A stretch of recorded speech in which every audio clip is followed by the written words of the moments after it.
Hello, all. Good morning. So great to see folks joining on time.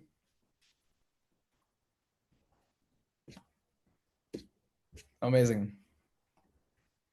We'll just wait for a few minutes, but so good to see everyone here.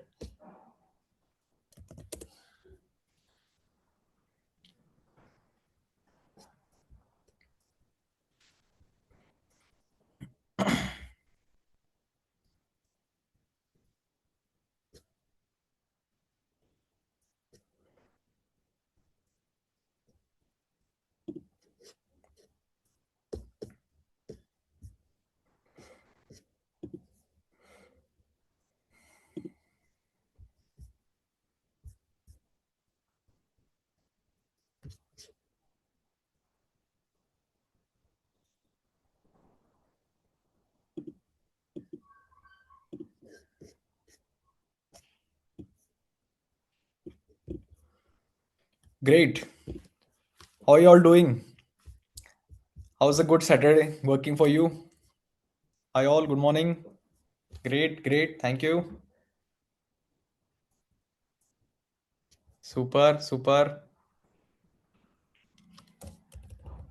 I hope I'm audible to everyone. Great. Cool. So, very good morning to all of you. I think we can get started with some introductions and then we can dive deep into the course. I'll tell you a bit about the agenda of today and tomorrow's session. Basically, we've all been hearing about use of AI in the field of vibe coding or no code tools.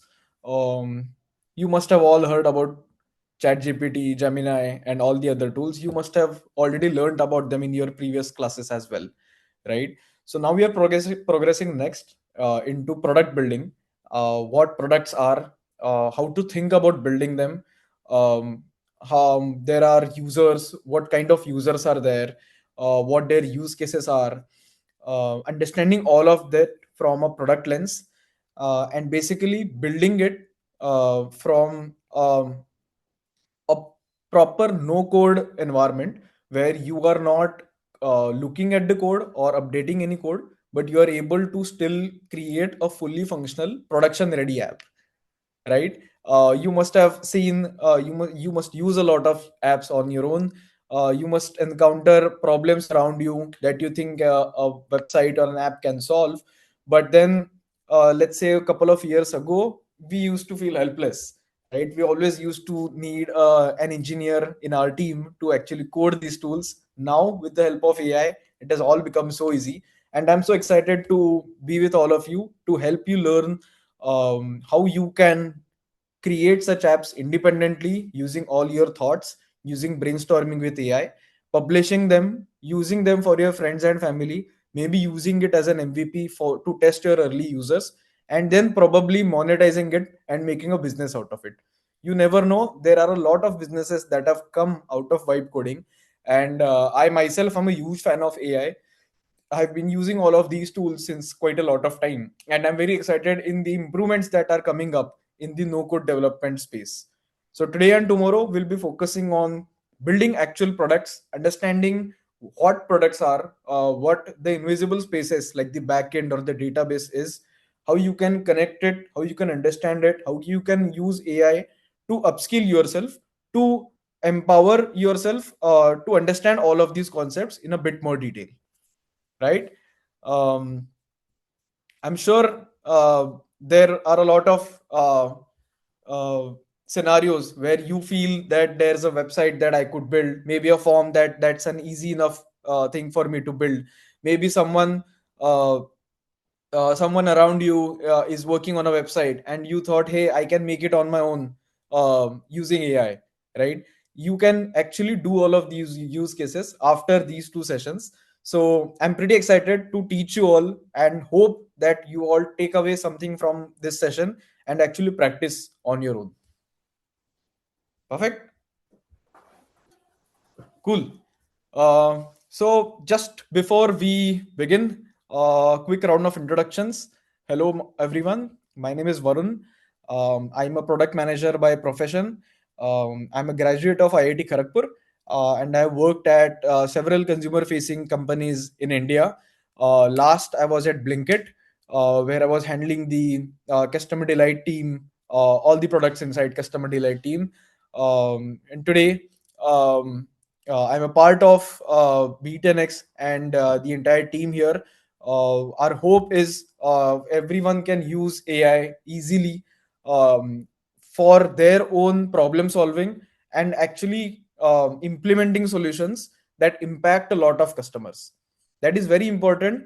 It is not a fancy jargon. I am not going to teach you anything that is meant for engagement or meant for show off or to impress you or for you guys to impress others. It's not for all of that. I really want you to understand what we are going to talk about today, and implement it on your own to actually have fun with the way you operate with AI, and then maybe build an MVP or a business out of it. Right? Perfect. That's an introduction of me and some lines on today and tomorrow's session. Just before we begin, I'd like to understand more from you guys.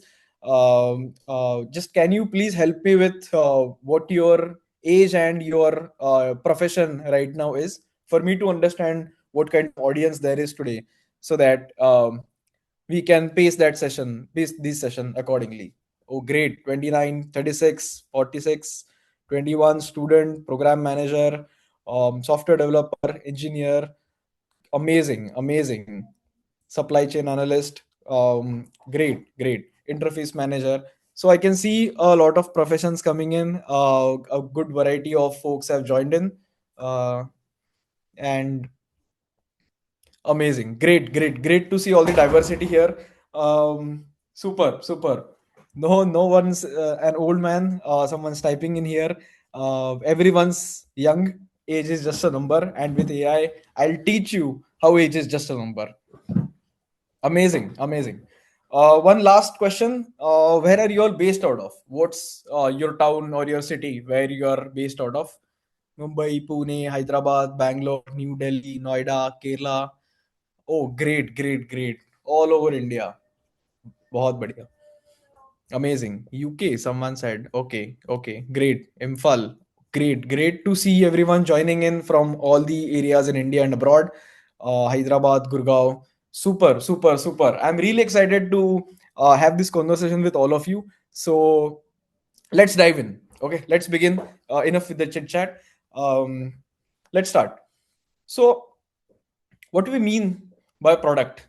Okay, product building, product innovation, all of these are fancy words, right? But what is a product, right? A very simple example, let's start with something easy. You must have used all kinds of products, right? On your phone or your surroundings and so on. Can you tell me what your favorite product is? Or use something that you love to use, or something without which you cannot live. um, your phone, correct? Your PC, your iPhone, your watch, AC, laptop, correct? These are all hardware products. People are also writing about software products. Great. Great, great, amazing.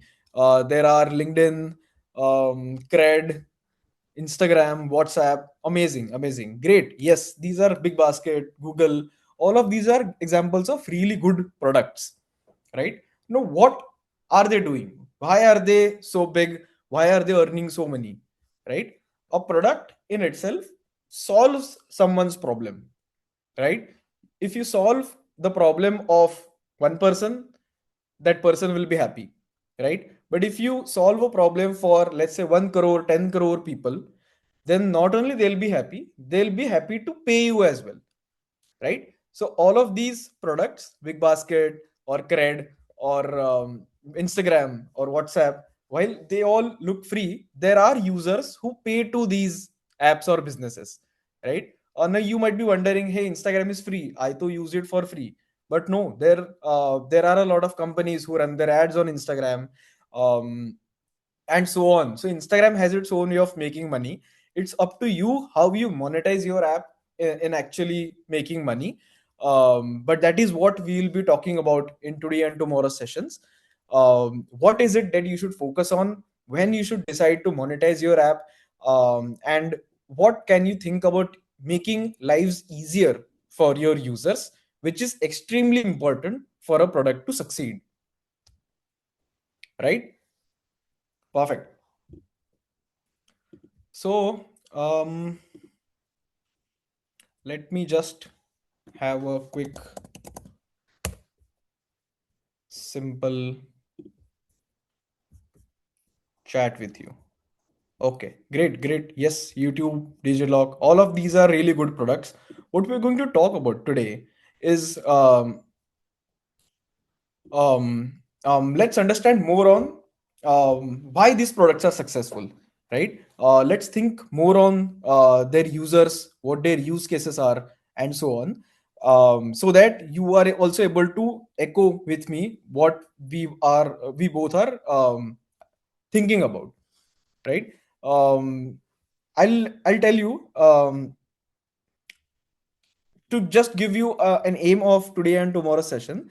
I'll give you a use case, right? Now I've been prepping for this session for a while, and there were a couple of use cases that I had prepared, but I thought of something very simple and practical, and something that you see in all of your surroundings, right? Now, an easy website is something that you can build on a no code app. An easy app like a basic expense splitting app, or a therapy tracking app, or a fitness tracking app. All of those you can actually build and monetize as well. And not only you'll be able to do it on your own after this session, but I'm going to teach you a bit advanced use case, so that you understand more about the intricacies, how to use AI in your product without coding, so that when you go back and practice on your own, you can start from level 0 with a basic simple app, and then proceed with adding more features on top of it. Great. Okay. Cool. Um, so we can continue here. Oh, just before we begin, I have an announcement. Um, I request all of you to sign up on Lovable with your registered email account that's with us in our accelerator program. Please sign up using your registered email ID. You will see some credits given to you on Lovable. We will talk more on Lovable in some time in today's session when we go into using it. But till that time, please feel free to use your registered email to sign up for Lovable. In case you have not received the credits, our team is looking into it. We will give you credits as soon as possible. A lot of people have already received it, but for those who have not, please do not worry. Our team will take care of it. Right? Great. Okay. Cool. So let's start with very simple example.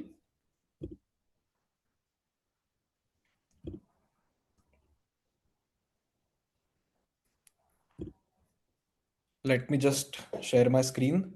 There are a lot of things that I'm going to teach you about, but don't worry, I've written everything about it. And in case you need any more notes, we are always here to help you out. Right?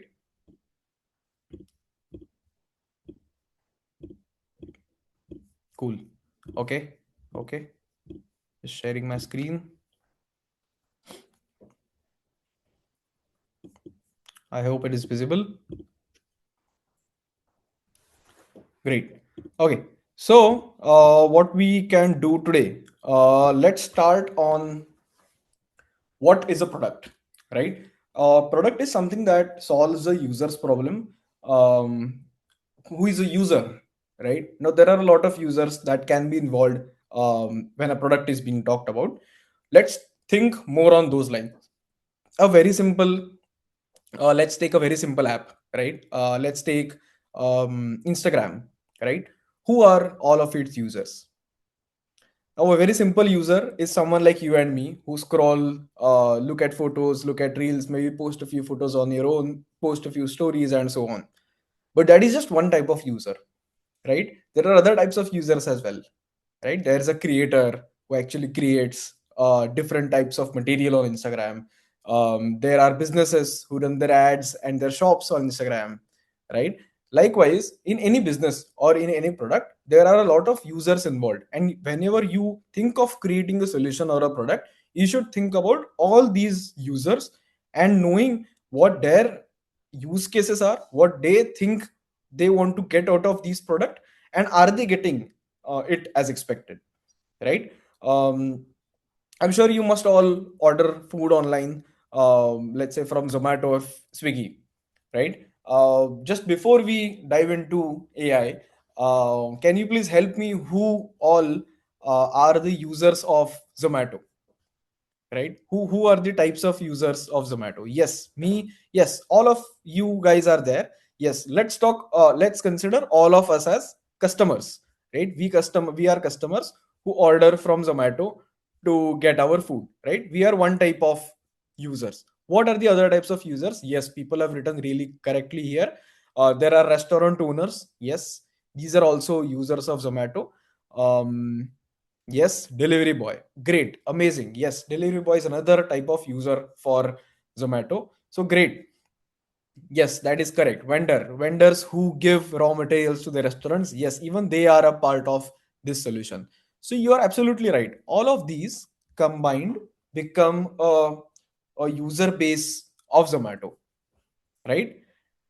Now it is easy maybe for me because I have come from this domain. Maybe for some of you guys as well who are heavy users of these apps or study users of these apps on their own, right? But how to use AI to actually brainstorm and get into more details of what is it that we want to understand, right? So it's very simple. You guys have already learned about prompt engineering. So I'll talk about using, let's say, ChatGPT. Hey, I am researching Zomato. I want to understand the different types of users and their use cases, right? Users, we all understood. Use cases is something that they want out of the product.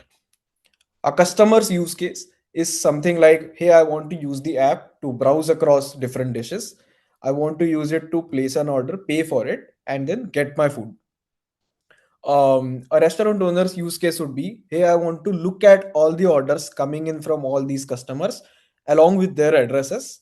I would want to mark as accept or reject basis the inventory that I have. I would want a delivery partner to get automatically assigned to this order, who then comes up, picks this order from my restaurant, and then goes and dispatches to the customer, right? The delivery partner's use case is, hey, I want to look at who ordered at what location from which restaurant. So I'll need to see some navigation. I'll need to go to the restaurant. I'll need to know from whom I have to pick that order from. Then I also again have to look at navigation to go to the customer's location. I'll also need to have their phone number handy in case they are not opening the door or in case I'm not able to find their location, and then basically call them or give them their food. There's a use case of vendor as well. I won't go into that, but I'm just helping you guys understand how to think about different types of use cases before we actually dive into product. You might be wondering, this is all theory and knowledge, right? We are just 10-12 minutes into the session, but please do not worry. All of this is very important. See, a great part of building product is understanding all of this in proper detail, creating a document out of it so that you are confident on what you want to build, how you want to build, and what success you're expecting out of whatever you are building, right? While no code and lovable and building on top of it sounds really fancy, and it is, and I will teach you how it is, but a good part of your brain is also required to scope what product you want to build, which is why we are talking about this in a bit more detail, right? So cool. Let's hit this. Let's see what it is giving.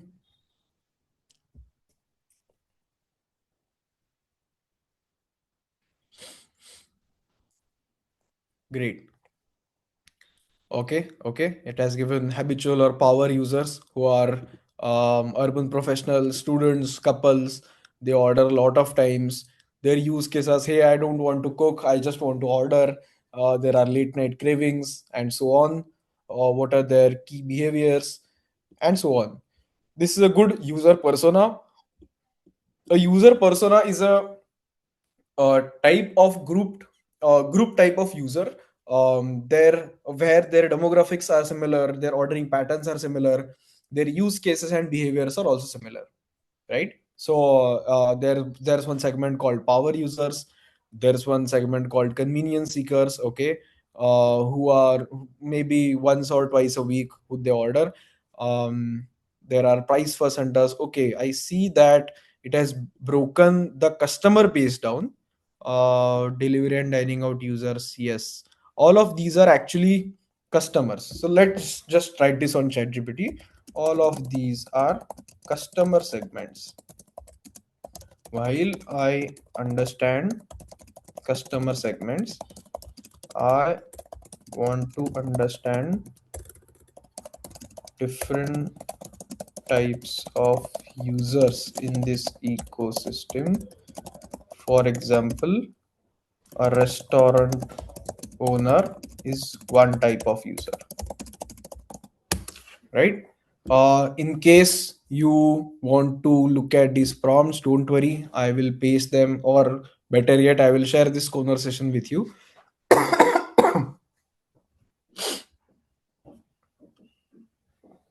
Okay, great. See, a complete map of user types in the Zomato ecosystem. Amazing. So these are end customers, like we just talked about, like you, I, or anyone we know. There are restaurant owners. They have some goals to increase their orders, to increase their visibility.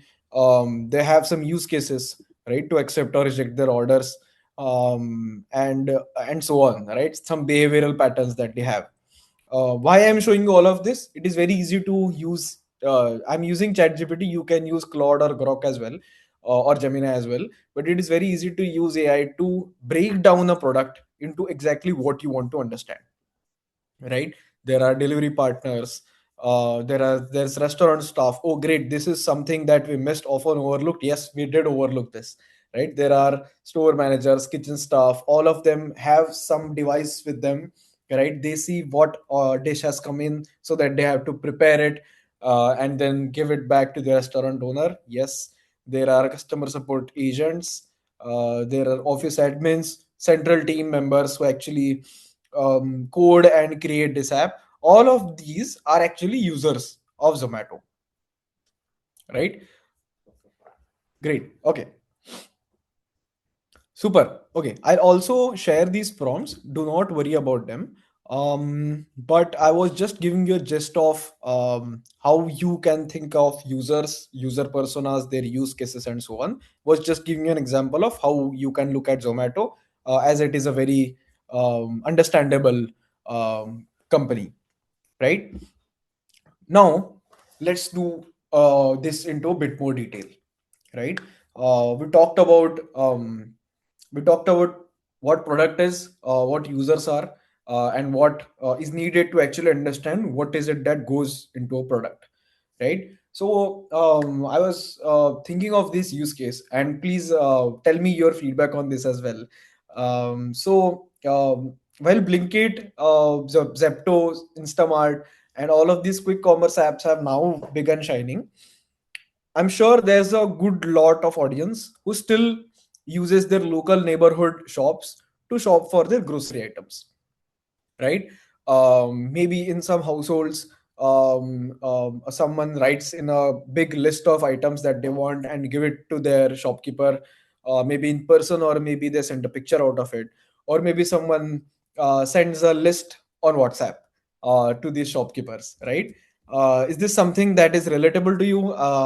Is this something that you have noticed as well, or do all of you guys, or do all of your surrounding guys order from Blinkit or Zomato, right? Yes, yes, yes, we do. Yes, great, great, amazing. Yes, there are areas where these apps also don't deliver, so these shops do come handy. Correct, correct, amazing, correct. So now we'll talk more on this particular use case.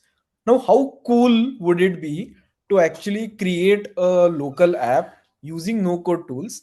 that solves this particular use case outside of Blinkit, Zepto, or Instamart. You can do it independently. I'll show you how you can do it independently. You'll make lives easier of both the customer who is sending these big lists or WhatsApp chats, or the shopkeeper who is looking at scattered information from here and there, and understanding in more detail on what types of orders they are coming. How cool would it be? Please type cool for me to understand that you are actually excited to build this along with me. We will understand everything in very detail. I'll teach you all prompts. I'll teach you everything about Lovable as well. Right? Oh, great, great, great to see the excitement. I'm so happy to see this because I was a bit nervous on whenever I was creating this use cases. So I wanted to make this more realistic and practical, and this is something that we all can relate to as well. Great, great to see the excitement. Amazing, amazing. Let's continue here on the same chat. What I will do is I will share this conversation directly with you guys so that you can refer to this exact conversation, the prompts, the responses inside this as well for you to look at later, right? So that I really want you to focus on screen and to focus on what I'm saying.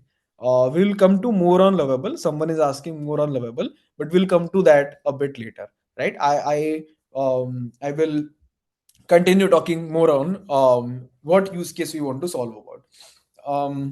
Great. So this is one use case that we want to solve for. Okay. Let's understand this in more detail, right? I'm showcasing ChatGPT here. You can use Claude or any other tools for this. I find ChatGPT really handy, which is why I frequently use it for my personal use cases. But this is not something that I highly strictly recommend. You It is flexible for you to use in a type of AI product, right? Cool. Um, cool. So let's continue. Okay. I want to understand this problem and its users and use cases in more detail, right? What is our problem? Some customers send a picture of handwritten list of grocery items to their local shopkeeper, or send a WhatsApp list of items to them. I think this is a really suboptimal way of dealing. Please do not worry about the jargon that I've used. I am just writing into plain English whatever I have in my mind. I'm reciprocating it with you guys as well. It is not that difficult, even if you miss one or two words here and there. It That's fine. We just want AI to understand what our thought process is.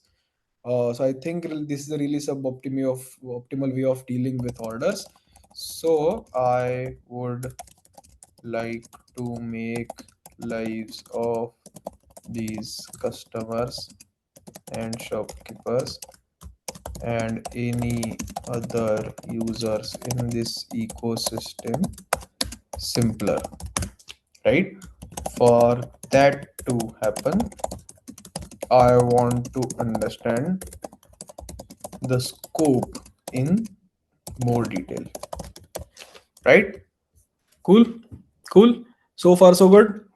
So far so good. Okay, great, great. Let's type enter. Let's see what it is giving.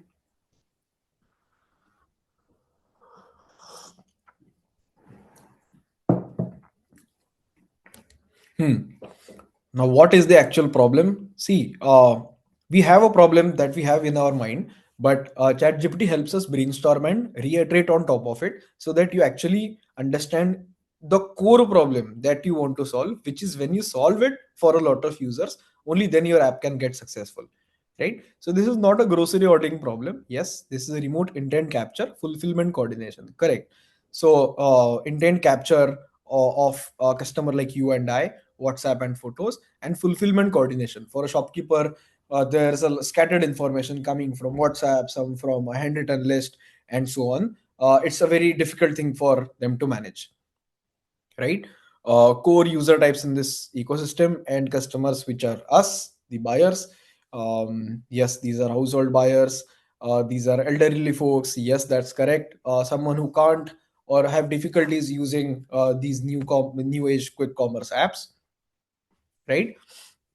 There are busy professionals who maybe have faith in their neighborhood shop and their grocery items and would want to keep purchasing from them. Maybe they like their price point as well, right? And then small business buyers and so on, right? They want minimal effort, right? They have one familiar brand, say they already know this shop. They want the trust on substitutions. Very, very important. We want to understand this all edge cases and cases that happen here as well. Now, not all orders would be very simple, right? If I just say give me 5 kg aloo and 5 kg tomatoes and 10 kg of something else, right? But let's say something is not there, or let's say I also ask for a 10 piece pack of eggs for with my shopkeeper, but they don't have this. Maybe they have a pack of five, they have a lot of pack of fives. So to substitute that with two pack of fives is something that the shopkeeper puts in. Maybe a detergent is not there, so substituting that with another brand ka detergent, that is some intelligence that shopkeeper adds. So all of these are not problems for the shopkeeper, but these are friction points for the shopkeeper. If we solve one after the other, all of them for the shopkeeper, that would be a really happy place for the shopkeeper to be in. And maybe they'll be so happy with your product or app that they'll start paying for it, of course assuming that you maintain it for them and all these customers that coming in, but you'll definitely earn good amount of money on it, right? Great, great. I'm just looking at some comments as well while I am teaching. Yes, intelligent inventory is one good one good um, thing that we can add into our roadmap. Some customers write in regional language. That's again a correct way of looking at all the cases that we want to analyze.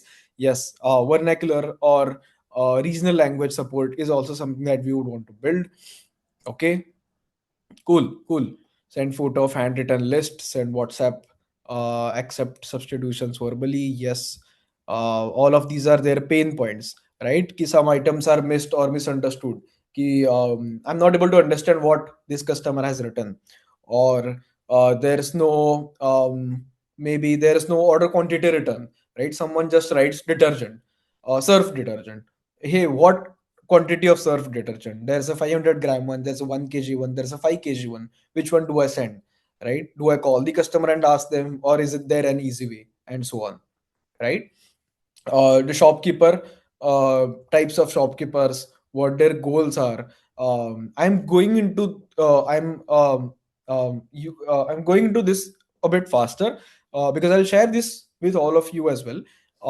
Right now, I want you to understand the exact users for which we are solving, but you can again go into this in more detail after our class as well when you actually do your practice sessions.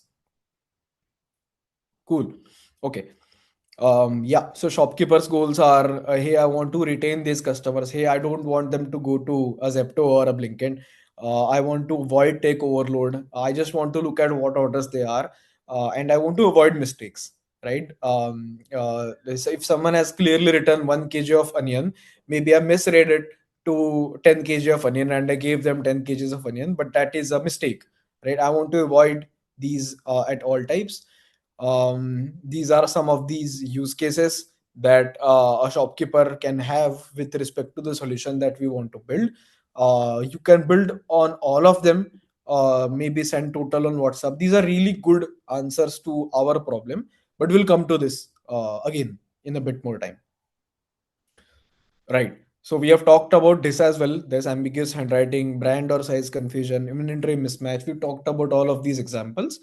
Um, Time wasted on calls and so on. Right. I think these two are the most important types of users in our ecosystem.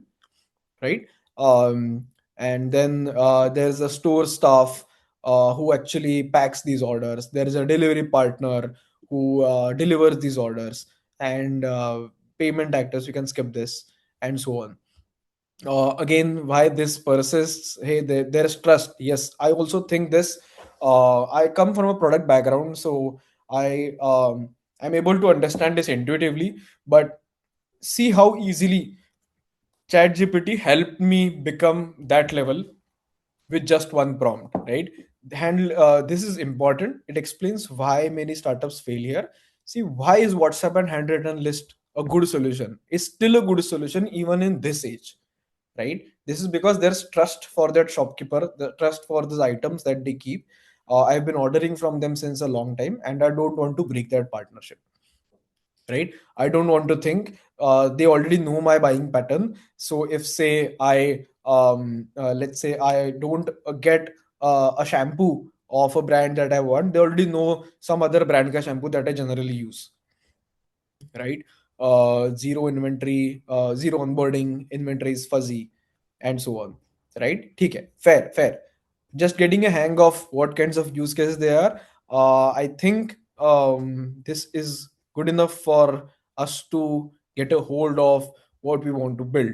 These are some use cases. What Basically a daily household refill. I want to order the same order every day, or maybe monthly staples. It's a bulk order that I give. Maybe an elderly user who is giving a handwritten list and maybe needs a call from the shopkeeper. Maybe a busy professional. Now all of these, if matlab you whenever you design a solution, yes, number one is functionally it should work for a good number of users. But then when you scale it and when you want to monetize it as well, you also would want to think of the different types of users that come in and want to solve it for majority users that are in your target group, right? Let's say we just want to solve for our general users, like maybe use case 1 and use case 2, where someone from our household sends this list to shopkeepers. But maybe later we can focus on an elderly user experience, a busy professional experience, and so on, right? ChatGPT has also given me what is breaking today so that I know where to focus. There's ambiguous handwriting, there's item and availability issues. Super. You know why I'm showing all of this? I will teach you by the end of this session. All of this will be handled using the product that we make, right? Maybe some items like substitution, confirmation, or something that we may not be able to cover in the course, but I'll teach you the roadmap of it so that you can do it yourself, right? Mm, cool. These are some psychological constraints that ChatGPT has given to us. Good to understand from our angle, from what we want to build.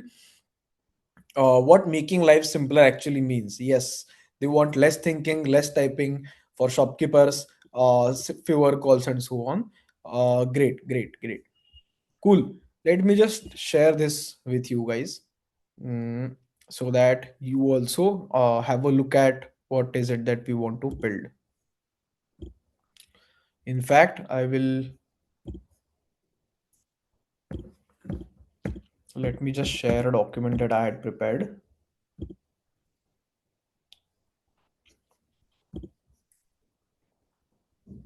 Just a second. I am just opening this document.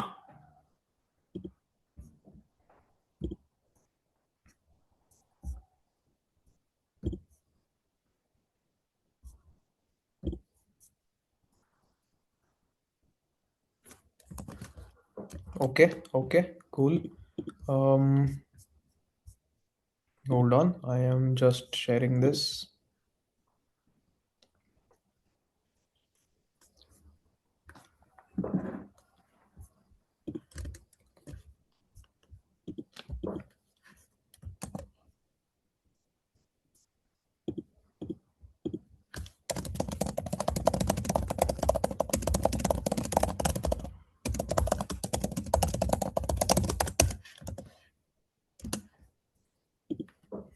So there's a document that I'm just actually showing it to you here. We'll cover topics on all of this, right? Um, but just for everyone, let me just share it here.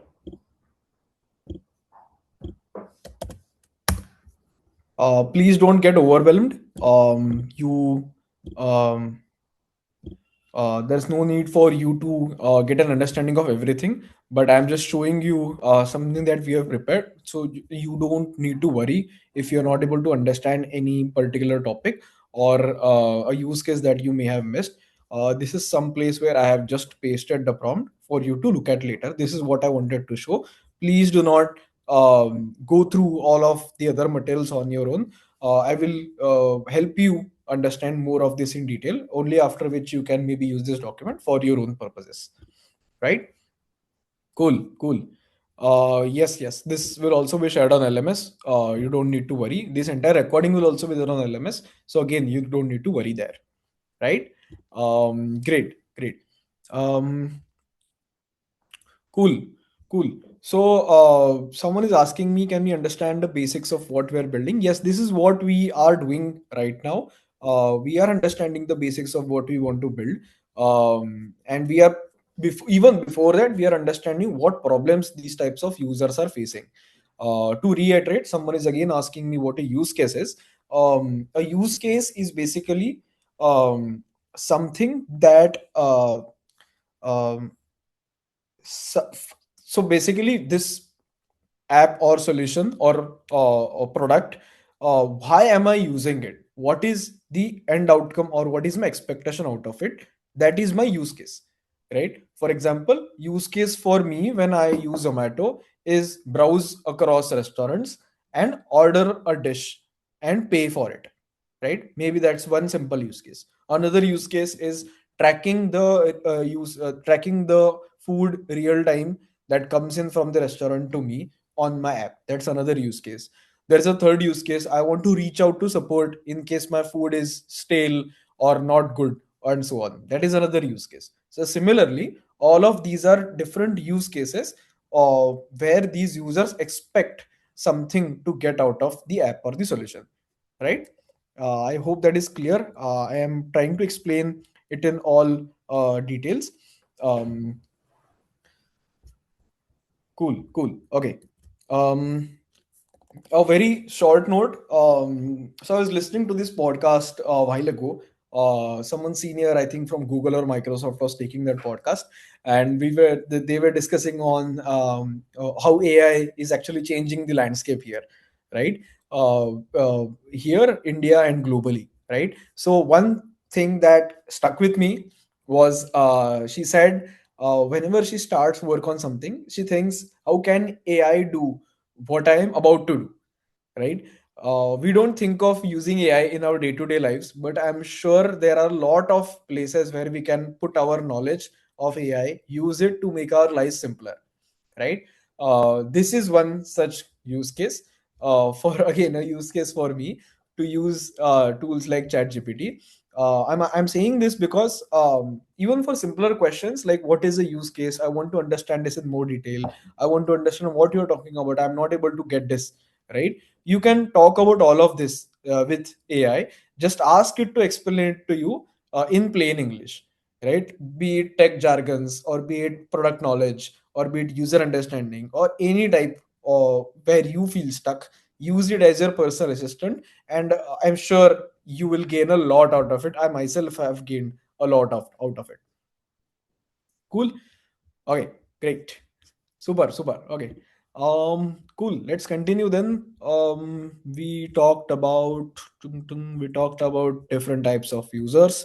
We talked about their personas. Yes, what is the actual problem?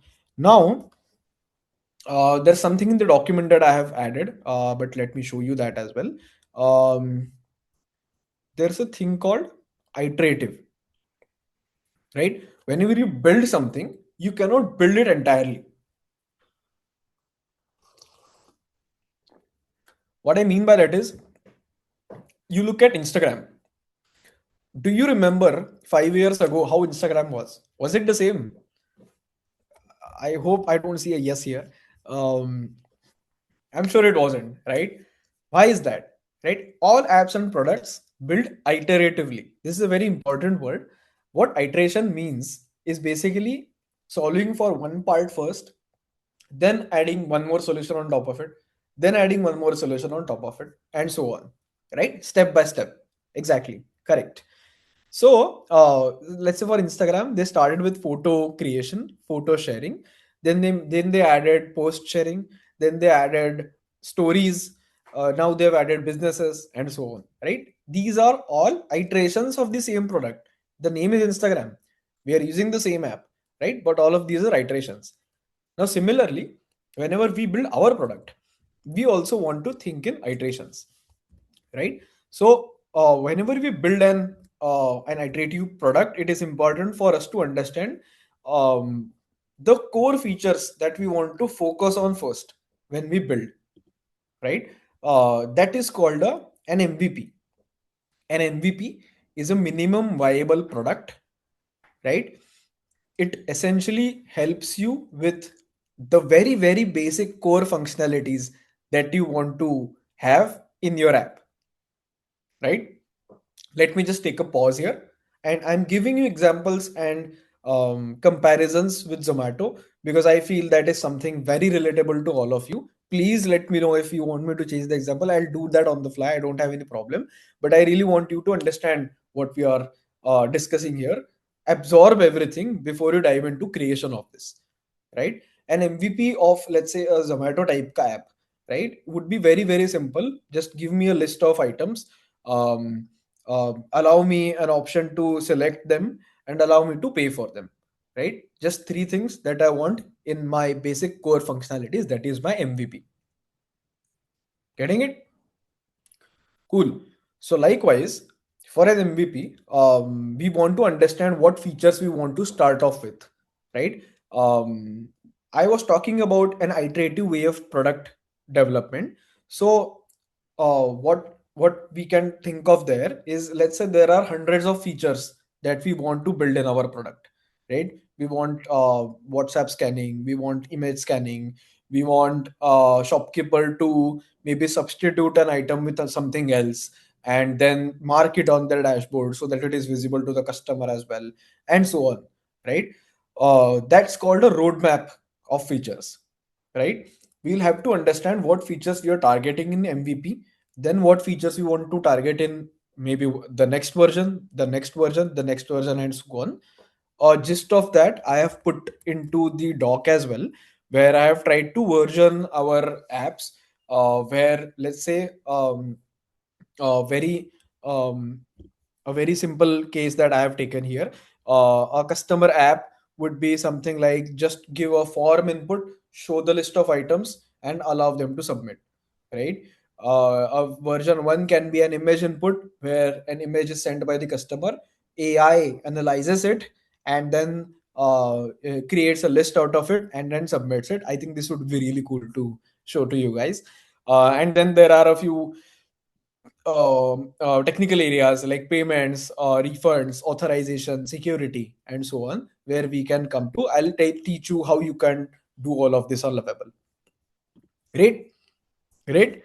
Let me just take a pause here for me to understand if I'm not going too fast. Please tell me if my pace is okay. If my pace is okay, please tell me okay or great or perfect so that I understand how we are. Hope you are not too slow. Hope you are not too fast. And hope you are getting some knowledge out of what I'm talking about.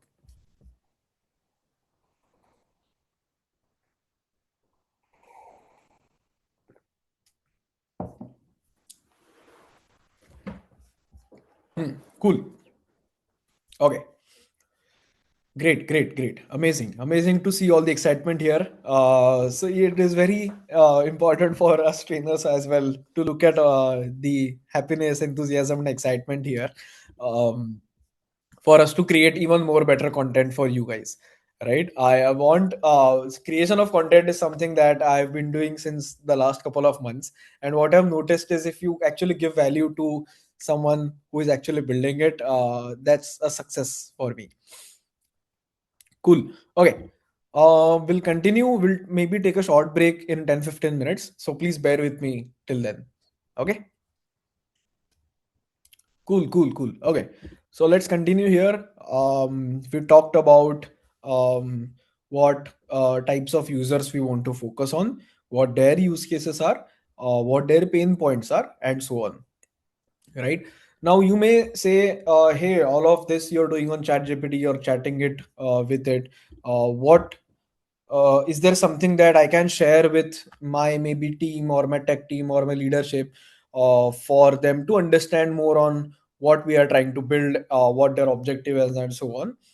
This document, there's one document that is created whenever a product is being built that is called a PRD, right? A PRD is a product requirement document that lists the objective that you have in mind, the problem statement that you want to solve for, the users who you want to target, the approach that you want to take, what basic features that you want to add in your product, and maybe some success metric. It is very important to define success metric of a product as well, so that when you actually create it and share it with your users, you understand whether your app was successful or was it not that successful, right? All of that is a part of a PRD. So let's continue in the same chat. Thank you. We have understood on the use cases and user personas of both customers and shopkeepers. Now we want to prioritize features for our MVP, right? And create a PRD out of it. Cool. Very simple prompt. Written it in very simple things as well. Um, okay, great. I'll I'll answer a lot of your guys' questions, but just want to keep this session valuable for everyone. I want to give maximum knowledge to you guys when I am here talking to you. You can refer to LMS, ChatGPT, my doc, or any other sort, and I'll again be available tomorrow as well. So don't worry about that. Okay, cool. Let's continue fast. Now we want to prioritize features for an MVP and create a PRD out of it. Help me with this. Okay, these are very simple prompts that I'm writing. These are not really fancy ones that I've prepared before the session. The only thing that I had prepared was this use case, this document, and some features on Lovable that I'm happy to show to you guys. But this is something that I'm creating on the fly. This is not something that I had created earlier. So look at this. Now this has given us a really good structured document, right? Customers place orders with grocery list. This leads to ambiguity. Yes, both customers and shopkeepers have this problem. कहाँ गया? Yes. Structure grocery orders with minimal friction. Yes. Now, just we have to read this properly. Not right now, maybe later when you actually go on and practice your problem. But it is very important for you to know, acknowledge, and accept that this is the problem statement that I am going to solve. The goal of the MVP is to structure grocery orders with minimal friction, right? If you are not aligned with this, ask ChatGPT that, hey, I want to do this, not this. So modify the PRD according to what I want to talk about, and you'll give it a modified version, right? Till you're sure that this is something that only you want to make. Please do not skip this step into actually building something. It will anyway be a loss to you because it will elongate your building cycle, right? At some point you will feel, hey, why am I building this? I would want to build that. Hey, that is also sounding cool, right? For you to not be confused at that point of time, it is important for you to invest your time and your efforts in this part of scoping, right? um, Okay, cool. Problem statement, MVP scope, enable customers to send clear grocery orders. Correct. Yes, these are our target users. These are our MVP features. Correct. Um, This is one jargon that I'll skip for today because I've already talked about a lot of jargons. JTBD is again a product or a business term. Please read about it more later after the class. It's jobs to be done, but I won't talk about it in more details. I really don't want you guys to be overwhelmed or focus on the wrong aspect. This is something that is good to have. Maybe you can learn about it later, right? It's very similar to a use case that we just talked about a while ago. Okay. um cool. So MVP feature prioritization, right? What is it that we want our MVP app to have? Okay. Upload a handwritten list, auto converted, editable. Okay. Item list shown in clean checklist format. Optional notes. Okay. Single tap send. Okay. I am just looking at these items and send to the shopkeeper. Yes. Shopkeeper's inbox, where a shopkeeper looks at the orders, maybe marks them as available or not. Maybe substitutions that we just talked about a while ago. um, Order status updates. Yes, all of these are really good to have, but given our time of today's session, I don't think we'll be able to build all of this in the short amount of time that we have. You can build it again on your own later. These are some later features. These are into our roadmap.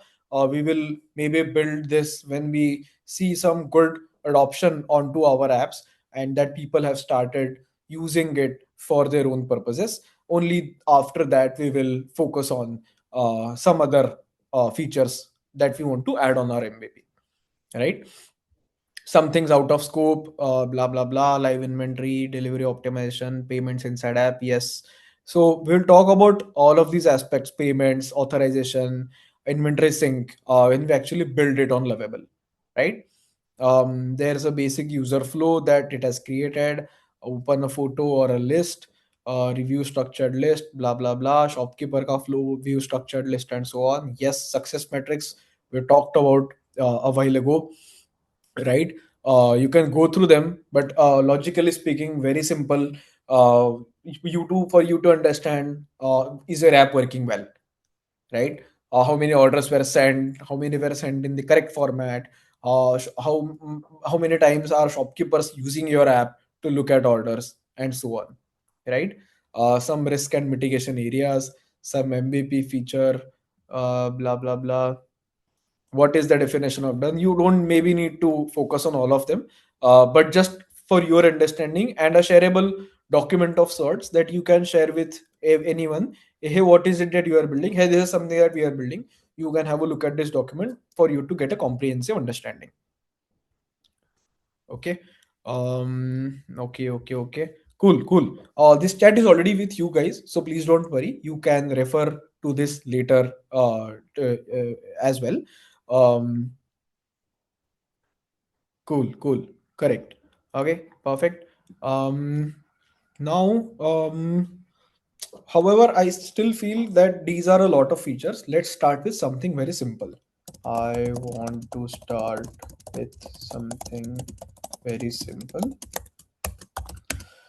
Uh, Allow customer to select from a drop-down list of items and give their quantity and submit their order in my first version, right? I don't want to be very overwhelmed. I just want a very simple interface. Why I want this, I will show you how this data is stored, how this same data is used to power the shopkeeper's app as well. And then we will go on to more advanced features like a use of AI to scan through a handwritten list and then create an order out of it. Okay. um mm, in my second version, I will then use AI to um, basically pass through my image and create an order out of it. Okay. Please, at any point of time, please tell me if I'm going too fast. I can already see some comments here, but these are some questions. We will come to that later, right? Okay, cool. Okay. I have shared this chat in the document. The document link I have shared with all of you guys. You can refer it to it anytime, right? Right now, just please have a look at what I'm trying to teach you here. Okay. Uh, cool. Now this is what I have created. Now update the PRD to include this. Okay, very simple, nothing very fancy. I am just finalizing the PRD before actually diving deep into solving our problem. Okay, cool. Um, so this is something that it has created. You can look at it later. Let me just do one thing. Let me just copy this and paste it in the same document at the very end so that it is also visible to you guys. Okay, I've pasted it here at the end. You can have a look at it later, or you can also look at the chat here. Cool. Where are we right now? Then we decided on the use case. We understood the problem. We understood what user use cases there are of all these types of users. What pain points they have. What is the pain that they are facing, and how our app or product can solve it for them. And now we have created a PRD that we can then use for our uses or share it with anyone that we want for us to get a detailed understanding on what the problem, the objective, the success is something that we are looking at, right? The next step now, and the exciting step again, I think for a lot of you guys, is to actually build this, right? We have done some good thinking part. We have understood this problem in detail. Now it is on us to go to a no code tool. We will talk more on no code tools. We'll talk more on how they work, what their charges are, and how you can actually solve this use case using these no code tools, right? Are you excited? Are you guys excited to actually now finally look at building this along with me? Yes, great, great, great, great, amazing, amazing. I hope I've kept the theory part very limited, but it is very crucial for you guys to understand. I hope you really understand this because I really want you guys to acknowledge what we are talking about. We are not just looking at something that is maybe easily available on Google or ChatGPT. These are actually critical core concepts that I personally have encountered in my life building products so far. And I think these are really important for us to focus as well. Okay, cool. Okay, what we can do, we will dive deep into Lovable, but just to एक minute, let me just speak with my team. Okay,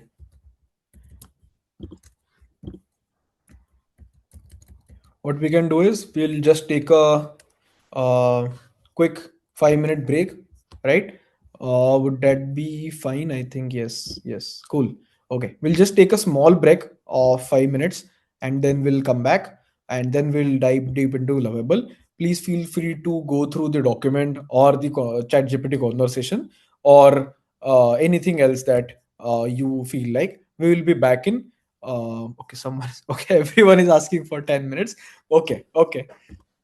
public ने बोला है तो करना है ठीक है 10 minutes break will do but we'll be back with more excitement and actually build this together, right? I really want none of us to actually uh, lose out this excitement that I have. Yep. Okay, cool, cool. Let's do this then. Okay.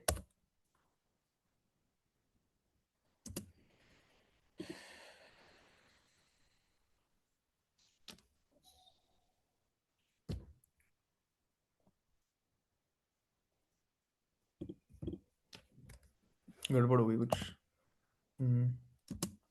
ठीक है started now, we'll be back in 10 minutes.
Cool. We are back.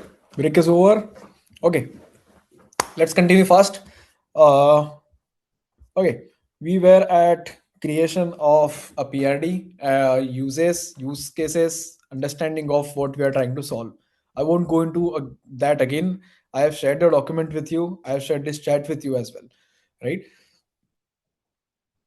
Next, what next? Now I want to teach you something on actually building this, right? Before we dive deep into it, let me just show you pictographically what I want to talk about. Let me share my screen, and I'm just creating this on the fly for you to understand more on what we want to build, right? uh, what is a product, right?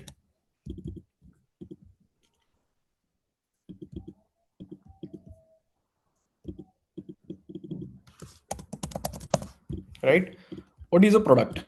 A product is, or an app or a website is basically more or less three things, right? um, it's a front end,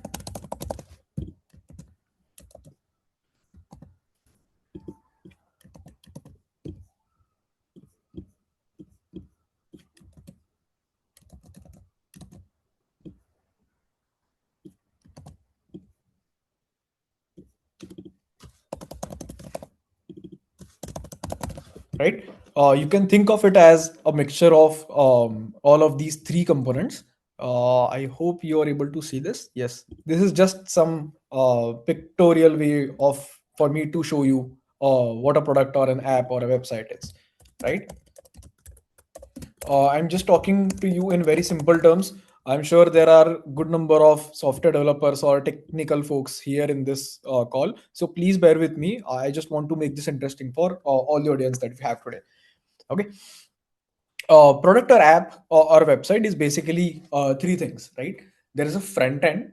The name as it suggests, it's the front of what you are looking at, right?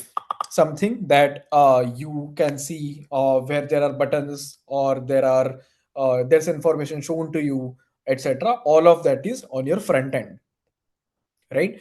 uh, Whatever data is shown on your front end, for example, the customer app that we want to build, let's say we want to show 5 breads, 10 eggs, 10 kg onions, all of these are available at the shop, right? How does the front end know this, that all of this is available? Front end doesn't have brain of its own, it is just the face, right? The database is where all the data is kept. This exact inventory, there are 10 kg of onions, there's 10 kg of tomatoes, and so on. All of these data, let's say there are 10 customers, their addresses, and so on. Front end won't know all of this. All of that information is stored in the database, right? And finally, what data to show where, to whom. uh, let's say someone puts some data on front end, how to push that data into our database so that that data is stored. Let's say a customer puts in an order, and you want the shopkeeper to see it, right? What data should go into what table, and the shopkeeper should see what view on their front end, is something that is decided by the backend, right? A backend, you can think of it as the brain of your app or your product. The database is where all the data is put, it is stored, and the front end is basically a way of communicating with your end customer, right? A very simple analogy to this is, let's say you go to a restaurant and you order food, right? Your order is taken by a waiter, right? That waiter is your front end, right? They just take your order, tell you, hey, इसका कितना price है, आपके पास डोसा है क्या, do you have paneer butter masala, and so on. And then they tell you yes, then you tell them ki, hey, I want one paneer butter masala and one roti, right? They go back, they check in with their chef who is preparing these dishes for them. The chef then in turn looks at their fridge. Do I have these ingredients to prepare this dish? So your fridge in this case is your database. This is where all your raw materials are kept for using which you want to cook your dish. And your chef is in fact your backend. He or she decide what items to use from your database, which is your fridge, how to cook them properly, and give it to the waiter, which is the front end, for it to serve it to the end customer. Right? When the waiter comes and gives you your dish, that is exactly how a front end operates in showing you information that you want to see as a user. Cool? Cool? I hope we're on the same page. Don't worry about credits, guys. I'll talk more about credits. Please understand more on what we are talking about today. This is not something that the credits are not something that are going to vanish. Please don't worry about it. Our team is also looking into it, and they are also here on this call. They will look into credits in case you don't have. Okay, don't worry about it. These are pretty small issues. Please understand what I'm trying to teach here. Right? Okay. Now, summarizing this again, front end is the face, database is where your data is kept, and back end is your brain. How to operate this data, how to show it to the front end, how to put your data properly into your database, and so on. That's the brain of your product. Okay. Now we'll come to database and backend in a bit.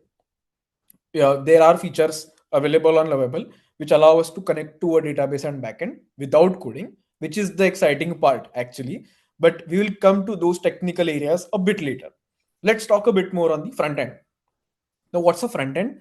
Front end is basically whatever you guys see on your screens, right? Um, we talked about a lot of products and tools today, right? We talked about WhatsApp, Instagram, Zomato, Swiggy, and so on. These interfaces are really cool for us to use, which is why we keep going back to them, right? So, front end of a product or an app needs to be really good and functioning well for users to engage with the product, feel good with the product, and actually use it for their purposes. Cool. So we'll talk a bit more on the front end part, and then we'll go on to the database and backend parts. Okay. Cool. Okay. So talking more on the front end, let me just jump back into the chat GPT chat that we were talking about. Okay. Um, cool. So there are these features. There's a list of features. There's a PID as well that I have attached in the document.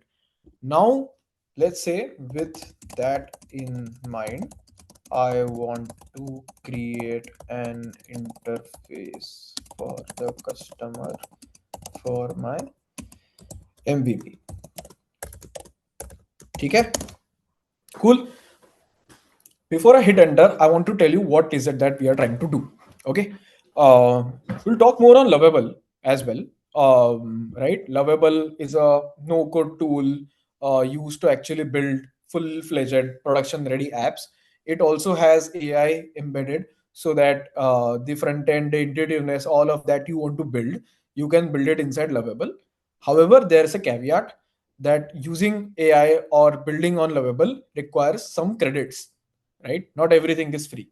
Now, those credits is something that we were talking about in the chat. Some of you are looking at 5 credits, some of you are looking at 40 credits, and so on. You can go here on your left.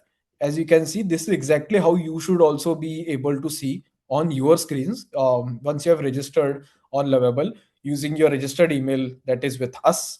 You have 5 free credits that get updated daily, and there are some 30-35 bonus credits that we have credited in all of your guys' accounts for you to practice what we are going to talk about in today's session.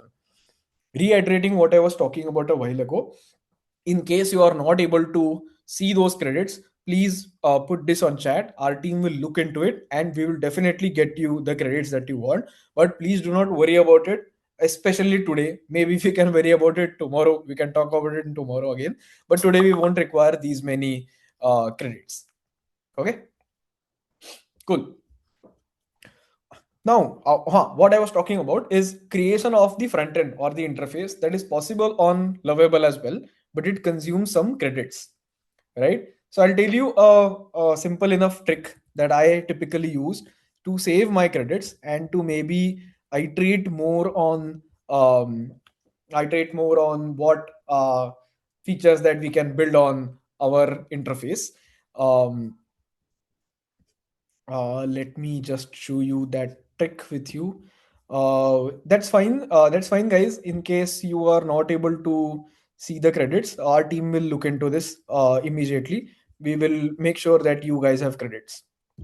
Don't worry about it. Even if you don't have, maybe even in today or tomorrow session, please do not worry.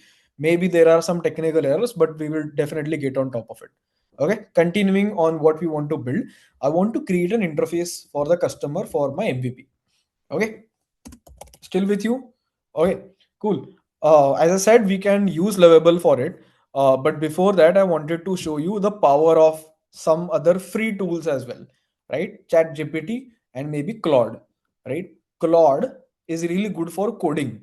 So we typically use it when we want to generate codes, when we want to look at iterations and so on. So what I want to do is I want to create an interface ka simple version for me to look at and then finalize कि, hey, this is exactly what I want my interface to look, right? We can iterate on Lovable, but that requires some credits, so we will try to do this for free before that. Okay, I want to create an interface for the customer app for my MVP. What we will do is we will ask ChatGPT to write us a prompt for Claude to give us a prototype version of the interface that we want to build. Cool.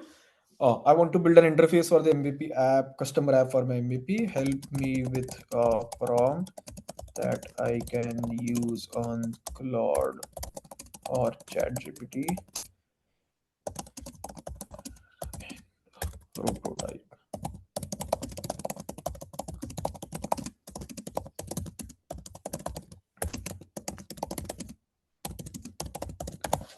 Okay, really simple prompts. You can look at them later as well.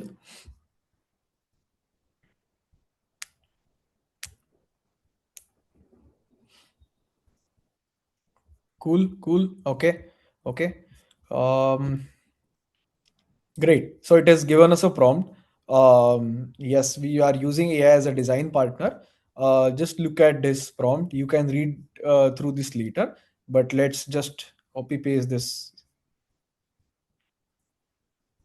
So basically, what this explains is how we want AI to work, what problem they are solving, what constraints there are, what the flow is that we are thinking about. We want a mobile first, one hand usage. Some all this intelligence has been added by GPT itself. Now let me show you the magic of free use of Claude. I am here on Claude. You can sign up for a free account here as well. I am just pasting the same prompt um, that GPT had given me, and I'm pasting it here. Okay. Okay. Great. So it has started thinking on its own. It is given some principles. Claude takes a bit more time than GPT, but it's more detailed and in depth. So it is thinking more on what types of data points will there be in my interface, what decisions there would be. Um, I can share you this Claude chat as well with you guys so that I'll share this in the same doc so that you guys can refer to it as well.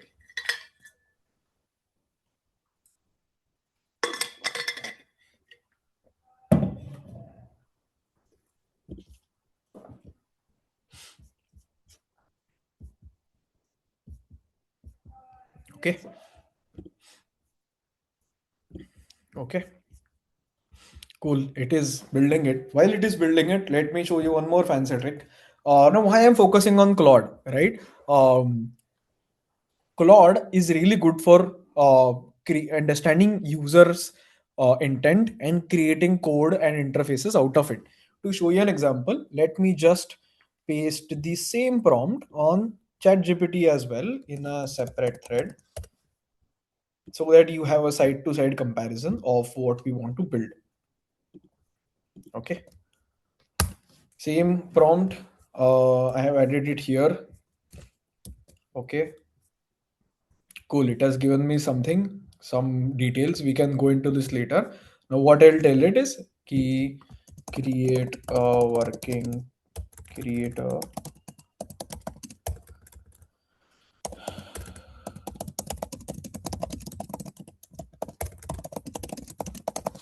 yeah, create a prototype of this interface for me here. Okay, it'll write code. See, it has started writing code and it'll show me an interface, and I'll do the same thing. Oh, hold on. Oh, see, this is how Claude operates. It has now started writing code, and I'll tell the same thing to ChatGPT as well, and let's see how it operates.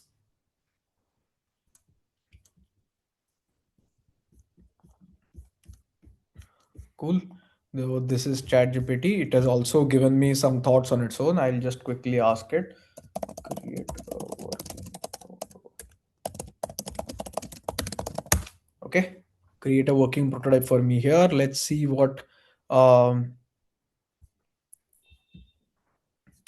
what Claude is going, or what hmm, it's working on it. ChatGPT is writing some code. Um, and now Claude has also written it. Okay, okay, cool. So far, so good. This is close to what we want. It is asking me what I want, but it is giving me everything in Hindi. And someone rightly said this on chat as well. So, what we can do here, while this is good, maybe for a local environment, it has thought on its own that because it's a hyper local app or something that shopkeepers use, it has given it in a local language, but that's fine. We do not want this. We do not want Hindi language. Please have everything in English. Update this interface. Okay, this is what iteration is. You have to keep iterating on top of what you want AI to build, and it'll update those items. See, it has started updating its code, and will give us a really better interface that we actually want. Let's look at what ChatGPT is doing. It has given us an HTML code, but show me the prototype here. It'll also write code on its own, but so basically, Lovable or these other tools that we talked about, right? A couple of tools you guys already know. There's Bolt, there's Replit, there's V0, and so on. All of them, majority of them, actually use Claude in their backend to actually use AI and code. Right, all of them use Claude. It is there in all of their official documentations as well. So that's not a private information, and they also use it because Claude is meant for such types of use cases. ChatGPT is more suited for general purpose use cases, is what I feel, and is what the general consensus is. Again, but it is up to each person's usage. They can do it on their own. um, Claude is taking some time. Cool, cool, cool. Okay, that will give us some interface that we actually want. Okay, the idea behind showing this is I want to show you different techniques on how you can use different tools for free even before spending any credit to actually look at what you want to build. Okay, cool, cool. Okay, it is still working on it, but we will not wait for Claude to get completed. We will jump into Lovable now. Okay. Again, reiterating it, please do not worry about the credits, guys. While that is something that we have given, there are some errors that come in here and there. Please do not worry about them. Please have focus on what we want to get out of this session properly, and then get on the technical issues that are coming in with respect to Lovable. Okay, as I told you, product is a front end, back end, and database. Maybe there are some AI areas involved as well. What Lovable is a no code tool to actually build a front end, a back end, a database, an entire product ready for you that you can share with you, your family, your friends, or to your actual users as well. Right, it's a really good tool to actually build MVPs, where there's a short set of customers who you want to have. You can also monetize that MVP, and then when you are at a scale where you want to actually build more on top of this, at that point maybe you can move out of Lovable and hire a proper engineer or a developer for it.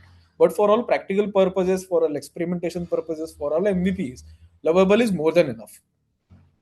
What is no code? No code is basically it writes code itself intelligently on its own, right? You don't have to worry about whether it has written the right code. You don't have to worry about understanding that code and so on. It is completely fine if you just converse in plain English and create an app out of it. For people who here who are a bit more technical, who themselves are software engineers or who work with software engineers, even for them this code is readily available here on Lovable, or you can sync to GitHub as well. I'll show you how, so that you can extract that code and build more on top of it in case you want, right? There are these other tools as well. There's Bolt, Replit, V0. You may have heard of some other tools like Emergent or N8N or Make and so on. Um, you should not think of them as competitors, right? These have some strengths of their own, and these have some weaknesses of their own, right? Strengths of Lovable, as I told you, no code. You can do it. A non-technical person can do it. Completely deploy it on production. For Bolt or maybe Replit and so on, a bit more technical knowledge is needed. For other tools like Cursor, which are more tailored towards software engineers, right? Basically, all tools have their own pros and cons. We will focus more on Lovable today. You can use Bolt as well as an alternative to it.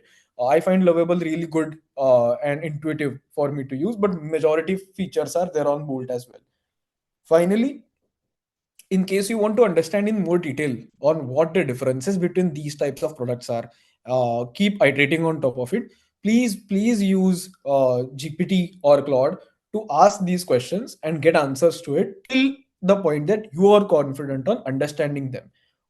I know from my area of understanding, I maybe can answer some of these questions that you have on chat, but you will have hundreds of questions. Every one of them will have unique questions depending on what their issues with respect to creation of this product are. So please use AI to help you understand more of these solutions. Okay, cool. Okay. Um,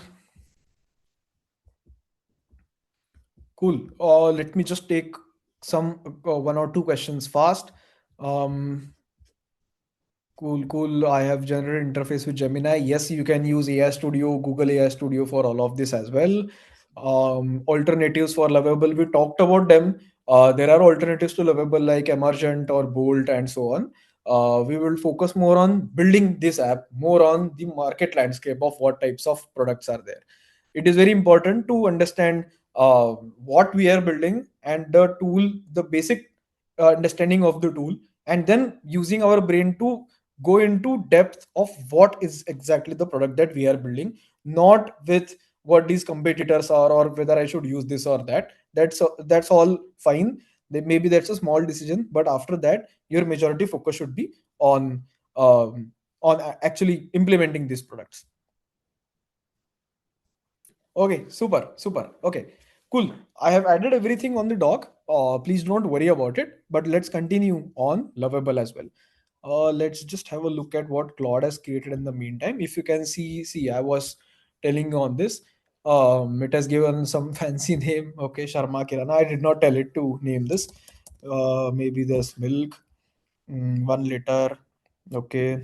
There's eggs, 10 pieces and so on, and let's say I send this order. Yes, send it. Okay, okay, cool. This sounds like a pretty good functioning interface. I'm sure you guys have a lot of design ideas, right? um, when it comes to creation of this, maybe you want some better elements here. I'll show you how you can add all of them, but I want to focus more on the functional aspect of using this product, right? Now that we have used Claude to actually build this interface, what I can do is write me a prompt for me to give to Lovable for building this interface detailed as possible. Okay, Very simple prompts. These are not really technical prompts. I am just writing what I am thinking of in plain English. Um, okay.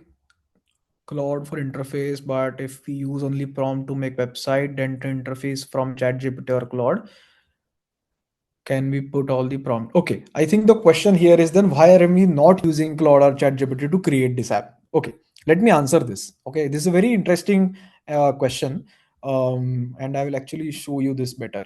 Okay, um, what Claude is giving is one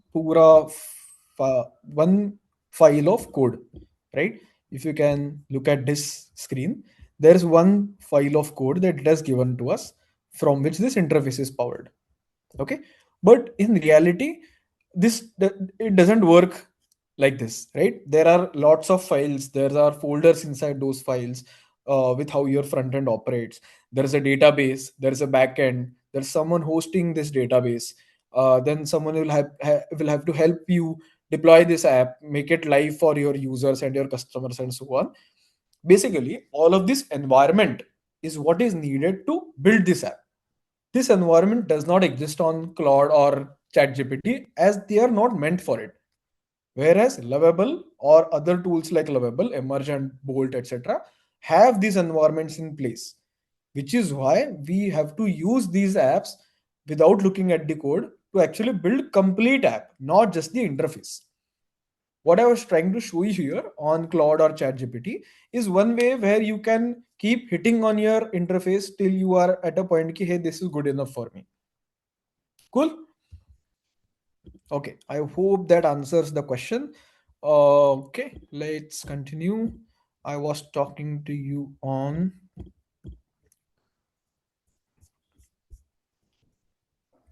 cool. Huh. So we had told it.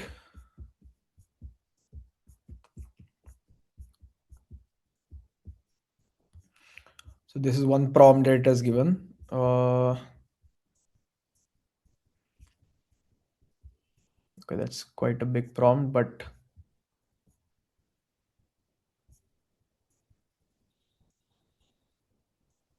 okay, that's quite a big prompt. I don't think we'll have to use this as it is. Shorten this for me. Just give me the prompt for user interface and user experience, right? No need for data structures. Why I'm saying this, I'll teach you on data structures in a bit more time, right? Um,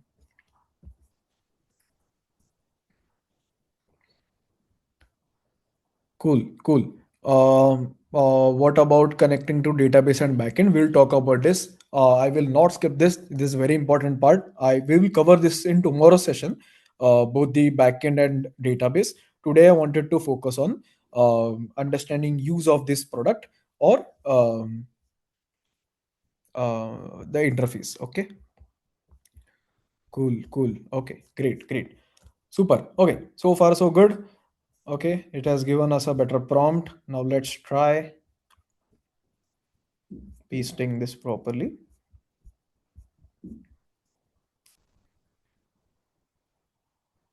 Okay, let's just copy this.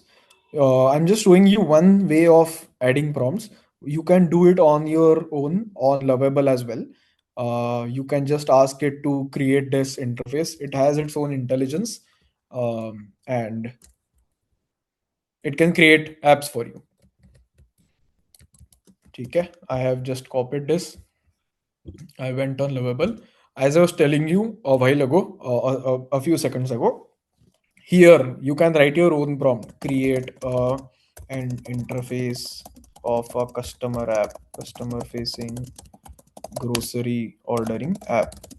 But here you'll have to explain to it in more details what is it that you're expecting, etc. Which is why we have gotten that prompt created from Claude. Let's just paste it here directly and let's see what Claude is doing. Sorry, what Lovable is doing. I hope you are able to see my screen. Don't worry about credits. We'll talk more on credits. We'll talk more on different features that we have. Um, Oh, oh, great. See, this is how you can earn credits as well. I did not know about this, but okay. See, I got 5 free credits. Amazing. Great. Okay. Now, Claude, sorry, Lovable has started working on its own. Um, it has started creating this interface. Um, the focus of today's session is basically understanding the product core users, core use cases, understanding on interface, and understanding on user experience, right? Just follow the session today. We'll talk more on how Lovable can create a user experience entirely, and then we'll take more questions as you have for today's session. And tomorrow, when we resume, we will talk more on connecting this data to our database and to our backend, so that and why that is important. We will also talk about that. What happens if there is no database or backend? We will also talk about that. And then at the end of tomorrow's session, we'll be at the place where we'll be having this entire shareable link of using this, um, uh, so that you can share it with your family and friends. You can build more on top of it. Okay. Cool. You can see Lovable is thinking. Lovable has thought for it. I'll build this mobile first store. There's a design inspiration, blah blah blah. Simple grocery apps like Big Basket. Okay, okay. Now it has started building this. While it is writing code, let me just talk more on the features here. Um, it is editing all of these lines. What is it doing? It is actually writing code, right? These are all front end code for the interface that we want to see, right? It is writing this code. We can look at that code ourselves, or for non-technical areas, let's just assume that I am a non-technical person as well. I do not understand code at all, so I want to do this entirely no code, so that a lot of people can echo with me.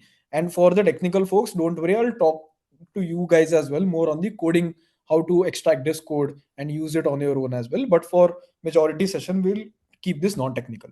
So it is writing code. I don't need to worry about it. It has thought on its own. It's writing in a while. We'll talk more on credits, right? There are some 5 credits. There are some plans of Lovable. There's a free plan, there's a pro plan, and so on. You can look at those plans on Lovable easily. But just to give you a gist, it gives some 5 credits for free per day on the free plan. On the pro plan, you get much more number of credits. I think around 100 or 150 odd credits are 100 credits are there per month. And how these credits are utilized is basically I told Lovable to write to create something. It has thought on itself and it is writing a code. To do all of this, it consumes some credits. So you can look at a credit balance here. See, we were at I think 45 credits. Now we are at 43.3. So around 1.7 to 2 credits are used for thinking and writing this code. This is exactly how your credits are used. I showed you on Claude first because I wanted lesser iterations here, so that lesser credits are consumed and we directly get to what we want to build. Okay. This is free version. This is not paid version. This is free version where I am going to use even less than 5 credits. And to those who there are 30 credits as well credited to everyone, but we'll get to more on that by tomorrow. I have those 30 credits, so I'll show you how many credits are being used. You can also look at your credits and build more on top of it, maybe after tomorrow. Okay, cool, cool. Cool. It has created a good enough interface. Maybe we can do a bit better.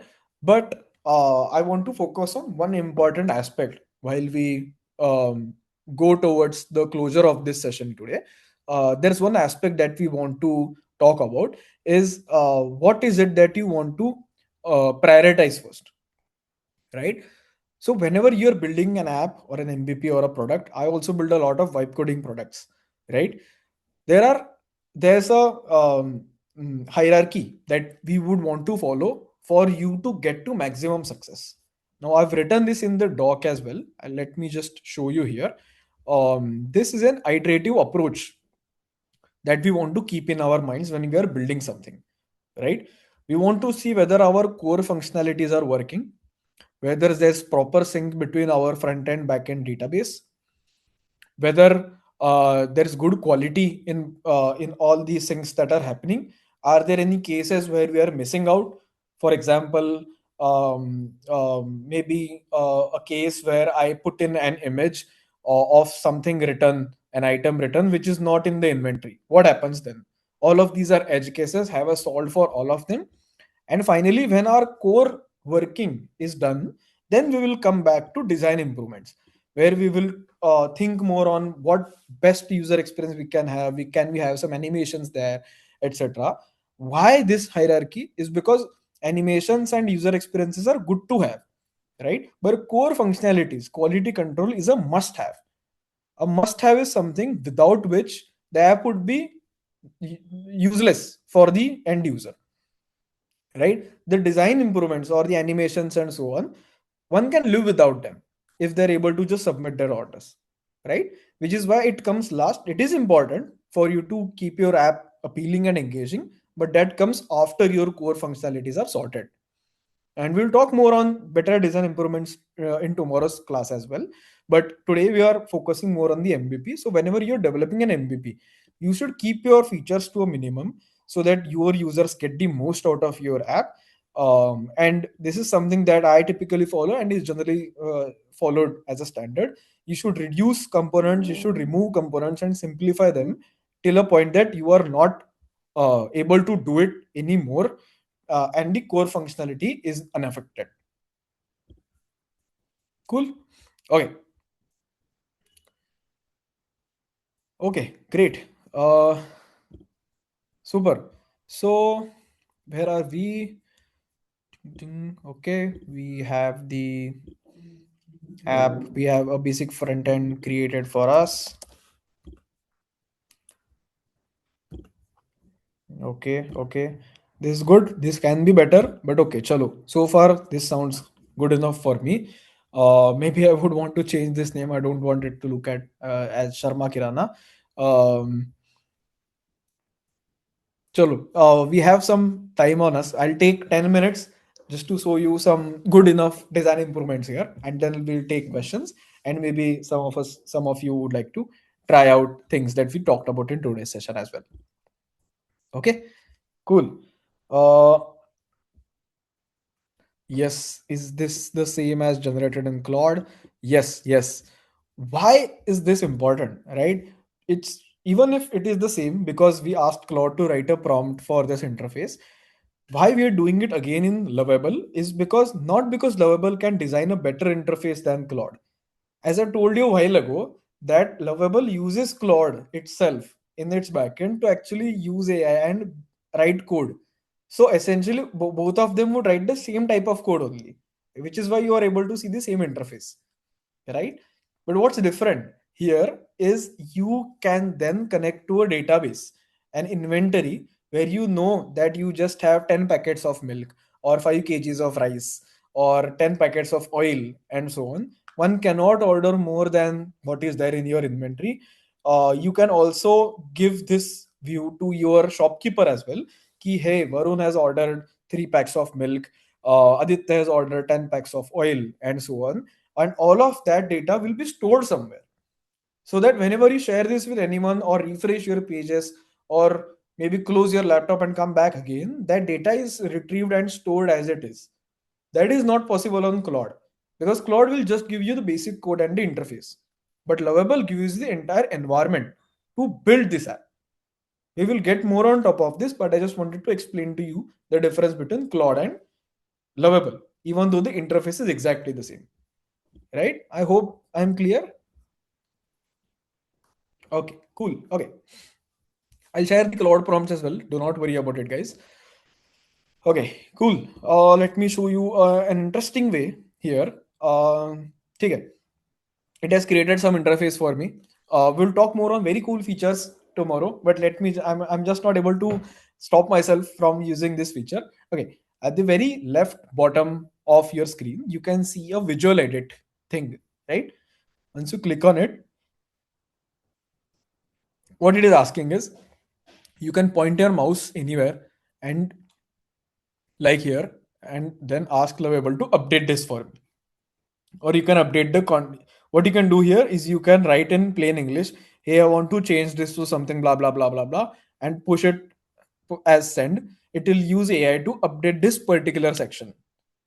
Or you can go here directly. This doesn't consume a lot of credits. So what we can do is fresh card kirana. Okay, I am just asking Lovable to edit. It is very simple. It will just one or two lines of code change for Lovable. But I did not go and ask Lovable here. I used the visual edits feature because I know this is the only section that I want to change. Right? I can click there and tell it here, or I could tell on my left screen. This is quite a powerful feature for you to update your interface one at a time in case you're unsure of how to write a full-fledged prompt here. Okay. Okay, great. See, it has updated this fresh card Kirana. For techies out in this session, it also gives us the code. So you can maybe look at the code later as well. There are different files and folders here that you can look at the code. Okay, cool. Okay. Uh, Fair, fair. What's next then is creation of a database, creation of a backend, creation of an enhanced interface for users to give a picture or a WhatsApp or a snapshot of what they want to share with your shopkeeper, using AI to parse through this list and create a structured format list that goes into your database that is shown to your shopkeeper's app as well, right? We will work on all of this in tomorrow's session. For today's session, we had this till this in mind. What I wanted to talk about today was understanding product thinking, user understanding, using AI to brainstorm on your MVP features, on your problem statement, or on any type of issues or queries that you have with respect to the problem that you want to solve for till you are confident, using AI to prioritize features for your MVP, using AI to create interface prototypes for you for free on Claude or ChatGPT, and then basically start off what Lovable is, how you can build these interfaces and experiences on Lovable as well. Okay. Cool, cool. Uh, well, I'll stay back for a bit more time, and we will talk more on how you can use my ChatGPT ka chat. I have already shared that with you guys. You can use that chat and try to think more on the shopkeeper's view, or the interface and the areas where a shopkeeper can focus on as a basic homework of sorts. I am here, I can guide you, I can help you build more on top of it.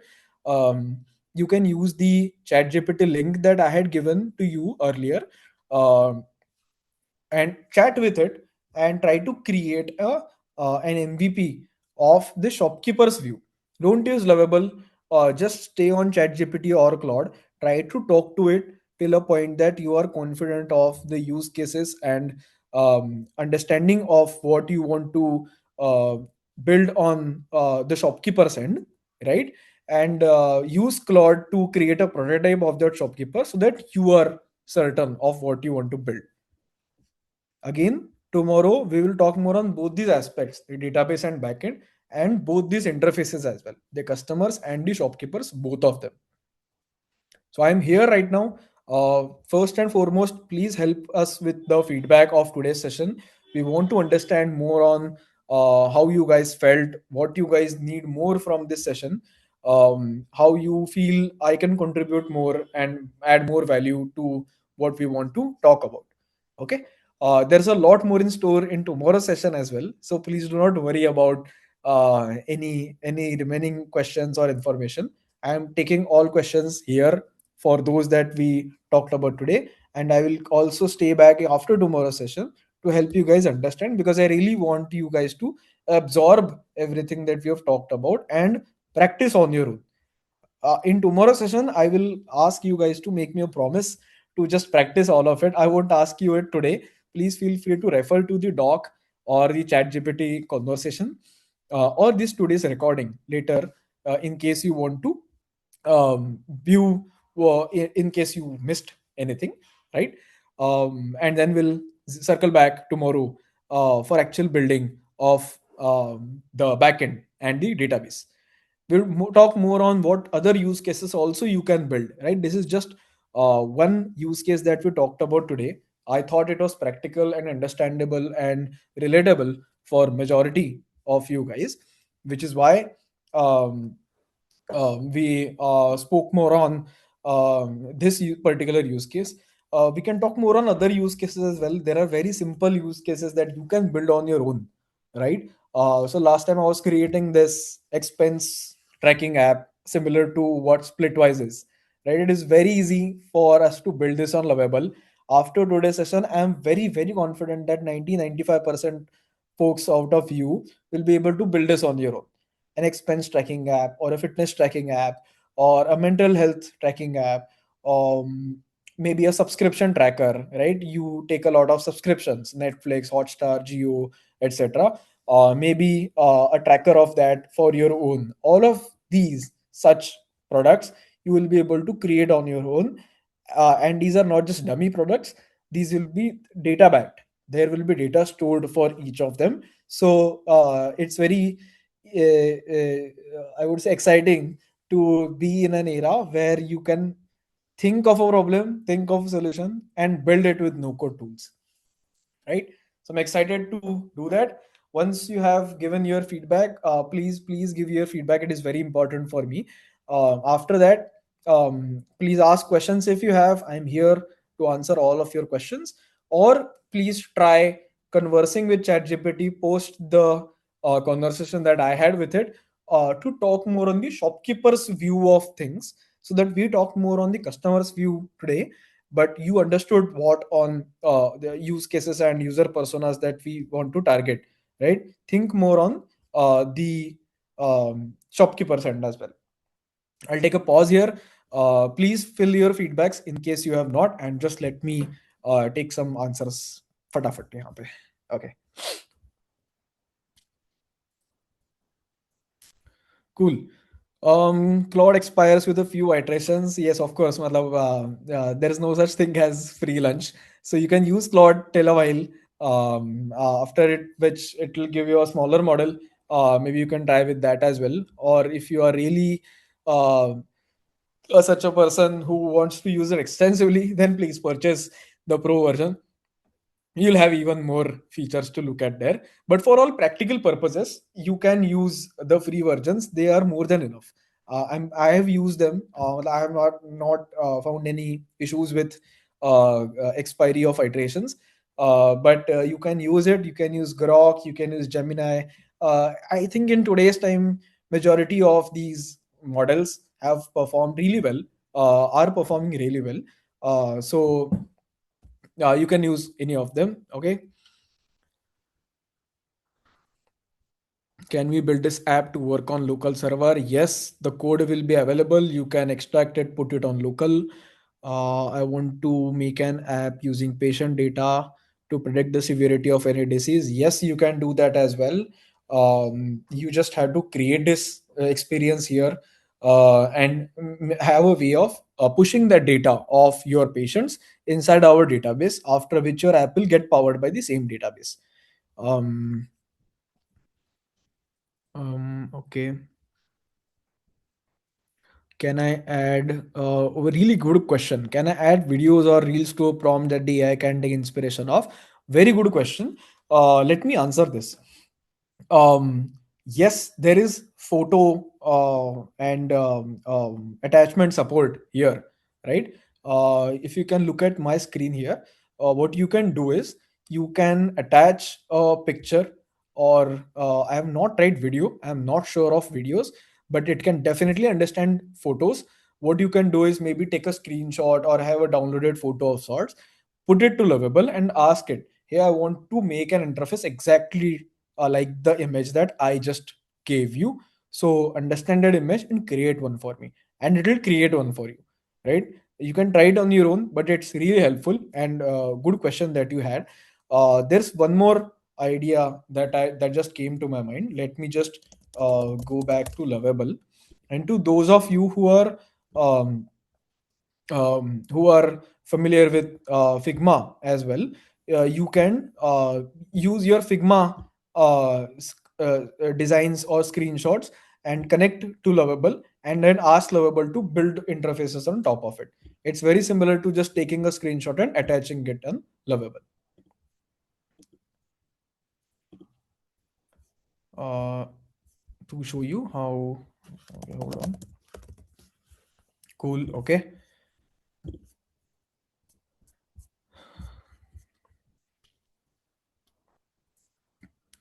Okay, how to deploy the app on server and publish. We'll talk about it tomorrow. Um, and tung, tung, tung. Any particular tool or prompt to find materials for procurement department? Not able to understand your question. I'm so sorry.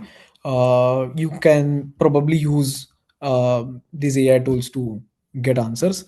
Um, can we use this to build reimbursement and an ERM? Yes, you can build that. Yes, that is definitely possible.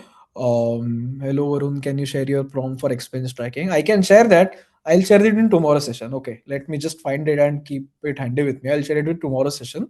But I encourage all of you guys to try it on your own. It's not that difficult. You can easily work on it yourselves. But I'll share that as well. Mm, and okay, okay. Um, okay. Yes. Does it create website? Yes, it does create a website. You can create landing pages. You can create full-blown apps, web apps, whatever you want to create. What is the publish button? We will talk more about it in tomorrow's session. Um, I want to make manual for a new meditation center. I would like to use photos, tables, Excel. Yes. Which app is more useful? You can do this all on Lovable yourself. You can use other tools as well, which are similar to Lovable, but just explain to it what you want to build. In your database, I'll show you in tomorrow's session how you can add your custom data as well, so that it reads from that data and extracts from the data and shows the particular data on your interface as well. That also is something that we can do. um, okay, okay. To those asking if the session is over, please give your feedback. You may drop off after this the feedback if you want. I'm here getting all your questions. I want you guys to also try working on the shopkeeper's view that we talked about today. But till that time, thank you so much for attending this class. I'm excited to show you what database and backend is, and how you can connect it tomorrow, and how you can publish these apps for your users. This is really nice. I hope this session was helpful to you guys. Please share your feedback for me to understand what I can do better. But I hope that I'm giving back something. Remember, you should ask yourself, how can AI do what is it that you're about to do? And you'll have answers on your own, right? That said, please give your honest feedback. Please tell me on chat how you felt today's session, how you found the pace or the content. We can update it for tomorrow's session as well. And I'm here. I am taking a pause now. I won't repeat this again. Let me just answer some questions now. Okay, great. Thank you so much for your kind words, everyone. Thank you for the session. Great. I wanted to keep some practical examples. Like I talked to you about meditation tracking or expense tracking, etc. apps. These are quite very obvious examples that are shown in almost all tutorials, right? So there wouldn't be anything unique that I will be contributing, which is why I created this exercise. I would want you guys to also try and practice it on your own. And I'll prepare more better examples as well, uh, so that you get most value out of what we want to talk about. Okay, great. Thank you so much for your kind words, guys. For Android, iOS apps, a lot of questions would be coming. You can go to the doc. I already have answered these questions, but let me answer to you again. Lovable cannot in general create iOS or Android native apps, right? Why is that? Is because on Android or iOS you have to publish your app on Play Store or App Store, which have their own review guidelines. There's a sync with the operating system, which is Android or iOS, etc. And there are a lot of intricacies involved. So it is not very difficult. It's not very easy to just click and publish an app on your Play Store or App Store, which is why I think Lovable and other tools are taking time to integrate with these. But in due time, they'll also come up. There's a way how you can do this more subtly. There's a thing called a wrapper. Okay, WRAPPER, wrapper, which you can use on your web app. You can create a wrapper version out of it, and it will be shown as just the icon, the app icon that you see on your app. It will be shown exactly like that. You can click on that and the app will open and you can use it, etc. Just that it won't be visible on your Play Store or App Store, because that's a web app that's wrapped as a native app. We'll talk more on this maybe in case you guys are interested in tomorrow's session. It's not a very no code way of wrapping a web app into a native app. There are some technical terms involved. So only if you are technically confident or comfortable, you can do it. For those who are concerned about this, please don't worry. In my experience so far and in whatever I've read so far, for all practical MVPs, a web app is more than enough for you to understand um, whether your app has getting success, getting adoption, getting used, and so on before you dive into native app creation on Android or iOS. That is not a requirement. That is not a hard requirement. You can do it yourselves. Okay, tax calculation app. Yes, we can do. Can we change the design? Yes, we can change the design. You can ask Lovable to update the designs as you want. You can give a screenshot of it. Um, I'll show you a couple of websites tomorrow. I've added in the doc already from where you can take design inspirations from and then directly copy that and paste it into your Lovable and ask it to create designs accordingly. It does. So yes, you can change the design however you want. In each Lovable command, will the cost be one credit? No. So Lovable decides usage of credits on its own. That logic it's with Lovable. None of us would know this. It's not in the documentation as well, but it is not um, very high consuming credit thingy. It majorly takes 1 or 1.5 credits per written code that it does. Right? It updates the code itself, which is why it is using those credits. But don't worry more on it. Um, okay, cool. Mm, mm, mm. We talked about Android, iOS. Will backend be covered tomorrow? Yes. How to deploy the app? We'll talk about in tomorrow's session. Um, okay, okay. Can you suggest me any particular tool or a prompt? Okay, we talked about this. Okay. Um, yes, this session is usable for technical and non-technical folks, or DevOps, tech folks. All of them can use it. Thank you so much for your kind words, guys. I am happy that you found this session insightful. Uh, Yes, yes. Tomorrow's so we can have tomorrow's session simultaneously hands-on. Someone is asking me if we want to do hands-on. If a lot of you guys are interested, we can do it hands-on. My experience with that, personally, I feel is that I want you guys to focus on what I am teaching first and then build on top of it so that you clearly understand everything. Focus your attention on the class, not on the errors or the issues that you come up that are coming up on your Lovable or any other hands-on session, which is why I think it is better that we do hands-on later. You can anyway refer to this recording and try yourself. See, practice is very important. You'll anyway have to do practice yourself to be more adept at this art. I have done a lot of practice. I do a lot of vibe coding, and I think in today's area, because you guys are also here, I know that it's in your interest as well. So I think it's a very exciting time, and I hope that you guys practice yourself as well. um, Will you guide us on how to keep the data private in application? Yes, yes, definitely, definitely. Um, you can create all types of apps, guys. Someone is asking me what a wrapper. Homework for you. Please use AI tools to understand more on the wrapper. I have already talked about it a while ago. Okay, okay. Um, cool. I think these are questions that we have talked about today. Um, okay, thank you so much for today's session. Let me just yes, guys. Someone is asking whether the session is over. Yes, you guys can drop off. We are done with today's session. We'll resume back in tomorrow's session when we talk more on databases and backend and publishing these apps.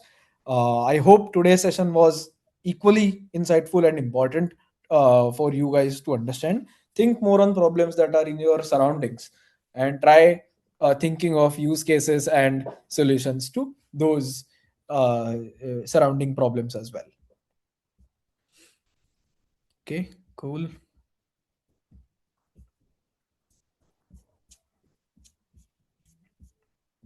Okay, thank you so much, guys. Thank you for your kind words. Can we tell the able to publish our did not get the question as web app? Yes, it is a web app. We can publish it as a web app. Yes, we can definitely publish it and share this link with our friends or our customers, and they can use it.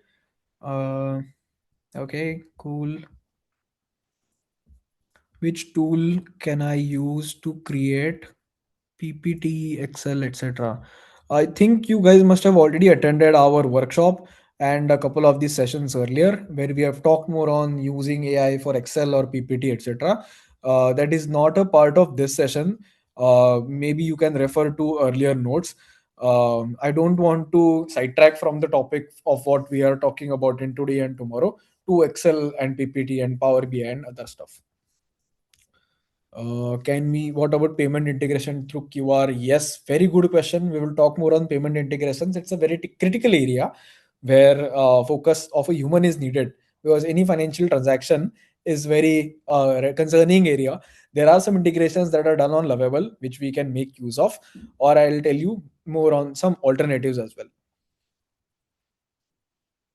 Okay, great. Okay. Um, it's difficult to push to Android. We talked about Android, iOS. For OCR scanning any prompt, yes, we will give you that prompt tomorrow only. We'll show you how you can do it on Lovable. Top class, top, sorry, what is this? Oh, great, amazing. Top class session today. Okay, thank you so much. Uh, okay. Can we host apps with our own domain? Very good question again. I'm really liking the sort of questions that are coming in today. Yes, you can host apps with your own domain. There will be Lovable attached to it. You can have your own name to your website if you want. I'll show you that as well. Uh, uh, uh, Can we guide Lovable to code in any language? No, you cannot do that because Lovable is a platform that has managed infrastructure, design, code, um, mm, AI, cloud attached, all of it on its own. So it uses the best of a code language required for you to get your end outcome. Lovable is basically for non-technical users who don't want to understand what type of code or what language of code is written. Of course, you can specify it, but it takes care of it on its own, and it is not really shown to us guys.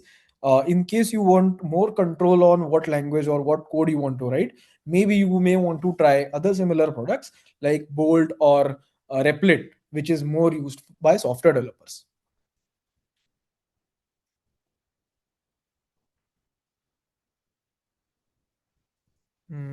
Okay. Uh, okay, let me get more questions. Hmm. Android, iOS, we talked about. Okay, okay. Claude take inputs from YouTube. The sky is the limit. You can try it. Yes, that is possible. Uh, okay, it's good to learn product development. Yes, thank you guys. I'll teach you more on the ideas behind core concept of product management. I love this domain, and I hope you guys equally find this as appealing as me. Okay, okay, great. Okay, okay, great, great. Can the host? Okay, can we make complete package or software from Lovable? Yes, you can do that. Definitely, you can do that. Someone is asking me where I am from. I'm from India. Still worried that I am unable to grasp. Don't worry about it, Irfana. You will be able to grasp it. You just need some practice, some time set for uh, um, your own things, and use AI to get your queries answered. Manjunatha, hi Varun, can you see my question? So sorry, I may have missed it earlier. I am able to see your message now. Um, cool. I am having complicated family tree of more than 30 generations. Can Lovable do it? Can Lovable do what? How can they overcomplicate your family tree? I'm not understanding the question. Please let me know if there is anything specific that you want to ask me. Um, uh, I'm so sorry, I may have missed some questions, guys. I'm just trying to scroll through and look at uh, some of these questions. Can we add Lovable AI to current IDE? No, you cannot do that. Lovable AI is on Lovable only. In case you want an AI to your IDE, Manjunatha, you can use tools like Cursor or TRAE, try. In case you want more hands-on help with your code, there are tools like Cursor, there's Windsurf, there's Try to help you answer with it. Hi Varun, it sounds like NASA science to me today. I don't know if that is in a good sense or a bad sense. I'm taking it in a good sense. I hope you guys found information that is valuable to you that maybe you can share with others or use more. Is paid domain required for publishing app or can we use free platform? Yes, you can use free platform. You don't need to pay for it. Basic apps you can publish for free. It takes care of it on its own. I'll tell you more on what charges are required later. But for all practical purposes, you can do it for free. Don't worry about it. Okay.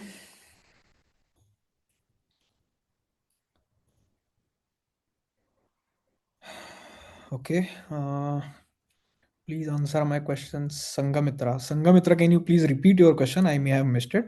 How to transfer the code developed by ChatGPT to Lovable? Okay, good question. But a simple answer to it, that is not possible. Okay. Lovable writes its own code. What you can do is you can copy that code and paste it on Lovable chat and ask it to write code similar to it, or you can ask it in plain English to write the code that you want. Only then it will do it. You cannot copy paste the code from a third party back to Lovable.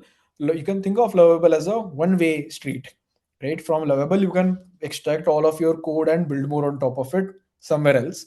But some code generated somewhere else or updated somewhere else, you cannot ingest it directly to Lovable.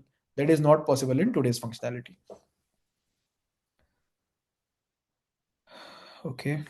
I'm so sorry, guys. I may have missed some questions. I may not be able to answer to all of them. You can use our LMS.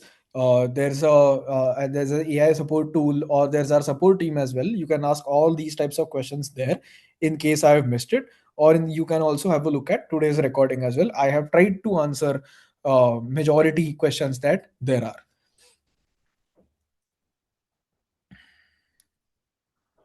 Can we develop app to keep track of students? Um, yes, you can do that. Once I create the app, once I tell to create an app. Okay. Yeah. Okay. Can I build website for employees to upload the application form and track its status. Definitely, definitely, that's a good use case. You can do that yourself for free, publish it on your own. I'm running an institute. I need to develop applications to store students and staff details, video classes. Yes, yes. I want web application, mobile application. We can talk more on this when we do hands-on tomorrow. You can definitely build such type. It will be a usable a web app for you and your students. And we can talk more in detail, maybe separately as well, in case it is not possible to do is in today's session, given the audience that we have. But you can anyway extract that code, maybe hire an intern or an engineer to build more on top of it. Thanks, Sheetal. Yes, I'm definitely here answering all of these Q&A questions because I think it is my responsibility to keep all of you guys happy and satisfied with this session. If I have to create a coding relate with share market, just think of the problem, guys, and you will be able to do it. You can just follow these steps for from today and tomorrow. Mobile apps, you have talked about it. um, I want to develop mobile applications for students to answer their questions put to them. It is definitely possible, Sangamitra. Yes, and it is very easy, in fact, to create this application. I told you today about the front end, right? You can practice using ChatGPT or Claude to get to some MVP features that you want to build, and then using Lovable to create an interface out of it. Maybe in today, if you find some time, and tomorrow when I talk more on database and backend, you can use that same front end to connect to backend and database, and then develop this mobile application yourself. I hope that answered your question. I saw that you are not very happy with me skipping some of your questions, but I hope, Sangamitra, I'm um, uh, answering your questions now. How to deploy a mobile app? We have talked about this. I have a database using function. I want to create an API, Java, and front end React. We have talked about this as well. Mm, can we do iterative updated of use cases in Lovable? You can do iterations. Yes, there's version history in Lovable. You can do that as well. You can sync your code to GitHub and then do version control there as well.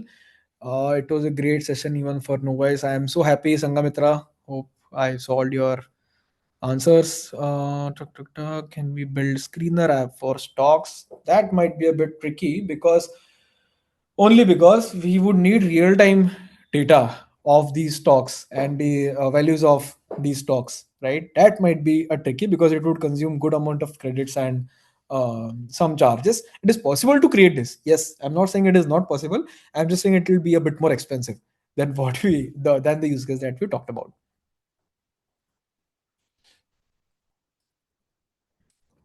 Cool. Um, Thanks for the useful session. What can Lovable not do for which we need to hire a separate engineer or complete matured web app development? A very good question, Sangeeta. There are a couple of things where I will focus on tomorrow, but just to give you just right, some critical areas where there are security concerns or where an engineer would add their experience and value as well. For example, your authentication, how your users sign in, maybe using Google or OTP password or something else. In payments, where there are financial transactions involved, one mistake here and there, and you're doomed, right? Remember, guys, AI will just write the code for you, but it will write the code for you. The app and its usage is your responsibility. So even in case it writes somewhat wrong code, maybe with respect to payments, the money will be deducted from you, right? So AI is not at risk here, you are at risk here. So whenever there are these at risk areas, I think it is better that we hire a separate engineer who takes care of them. 90-95% work can be done ourselves. Just for these critical areas, we may want to look at a developer. Again, that is not a mandate. There are some built-in features on Lovable that we can use as well.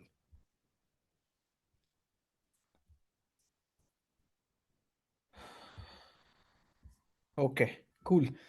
Okay, great. So that is it for today's session. I can see that a lot of you guys have given me feedbacks. Please feel free to drop off. You can build all types of apps using Lovable.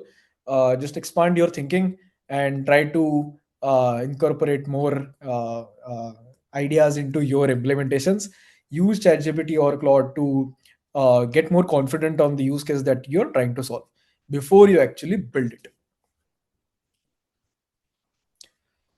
Okay, great. Thank you so much for attending today's session, guys. I'll see you all in tomorrow's session. Equally excited, equally supercharged to build more on top of this.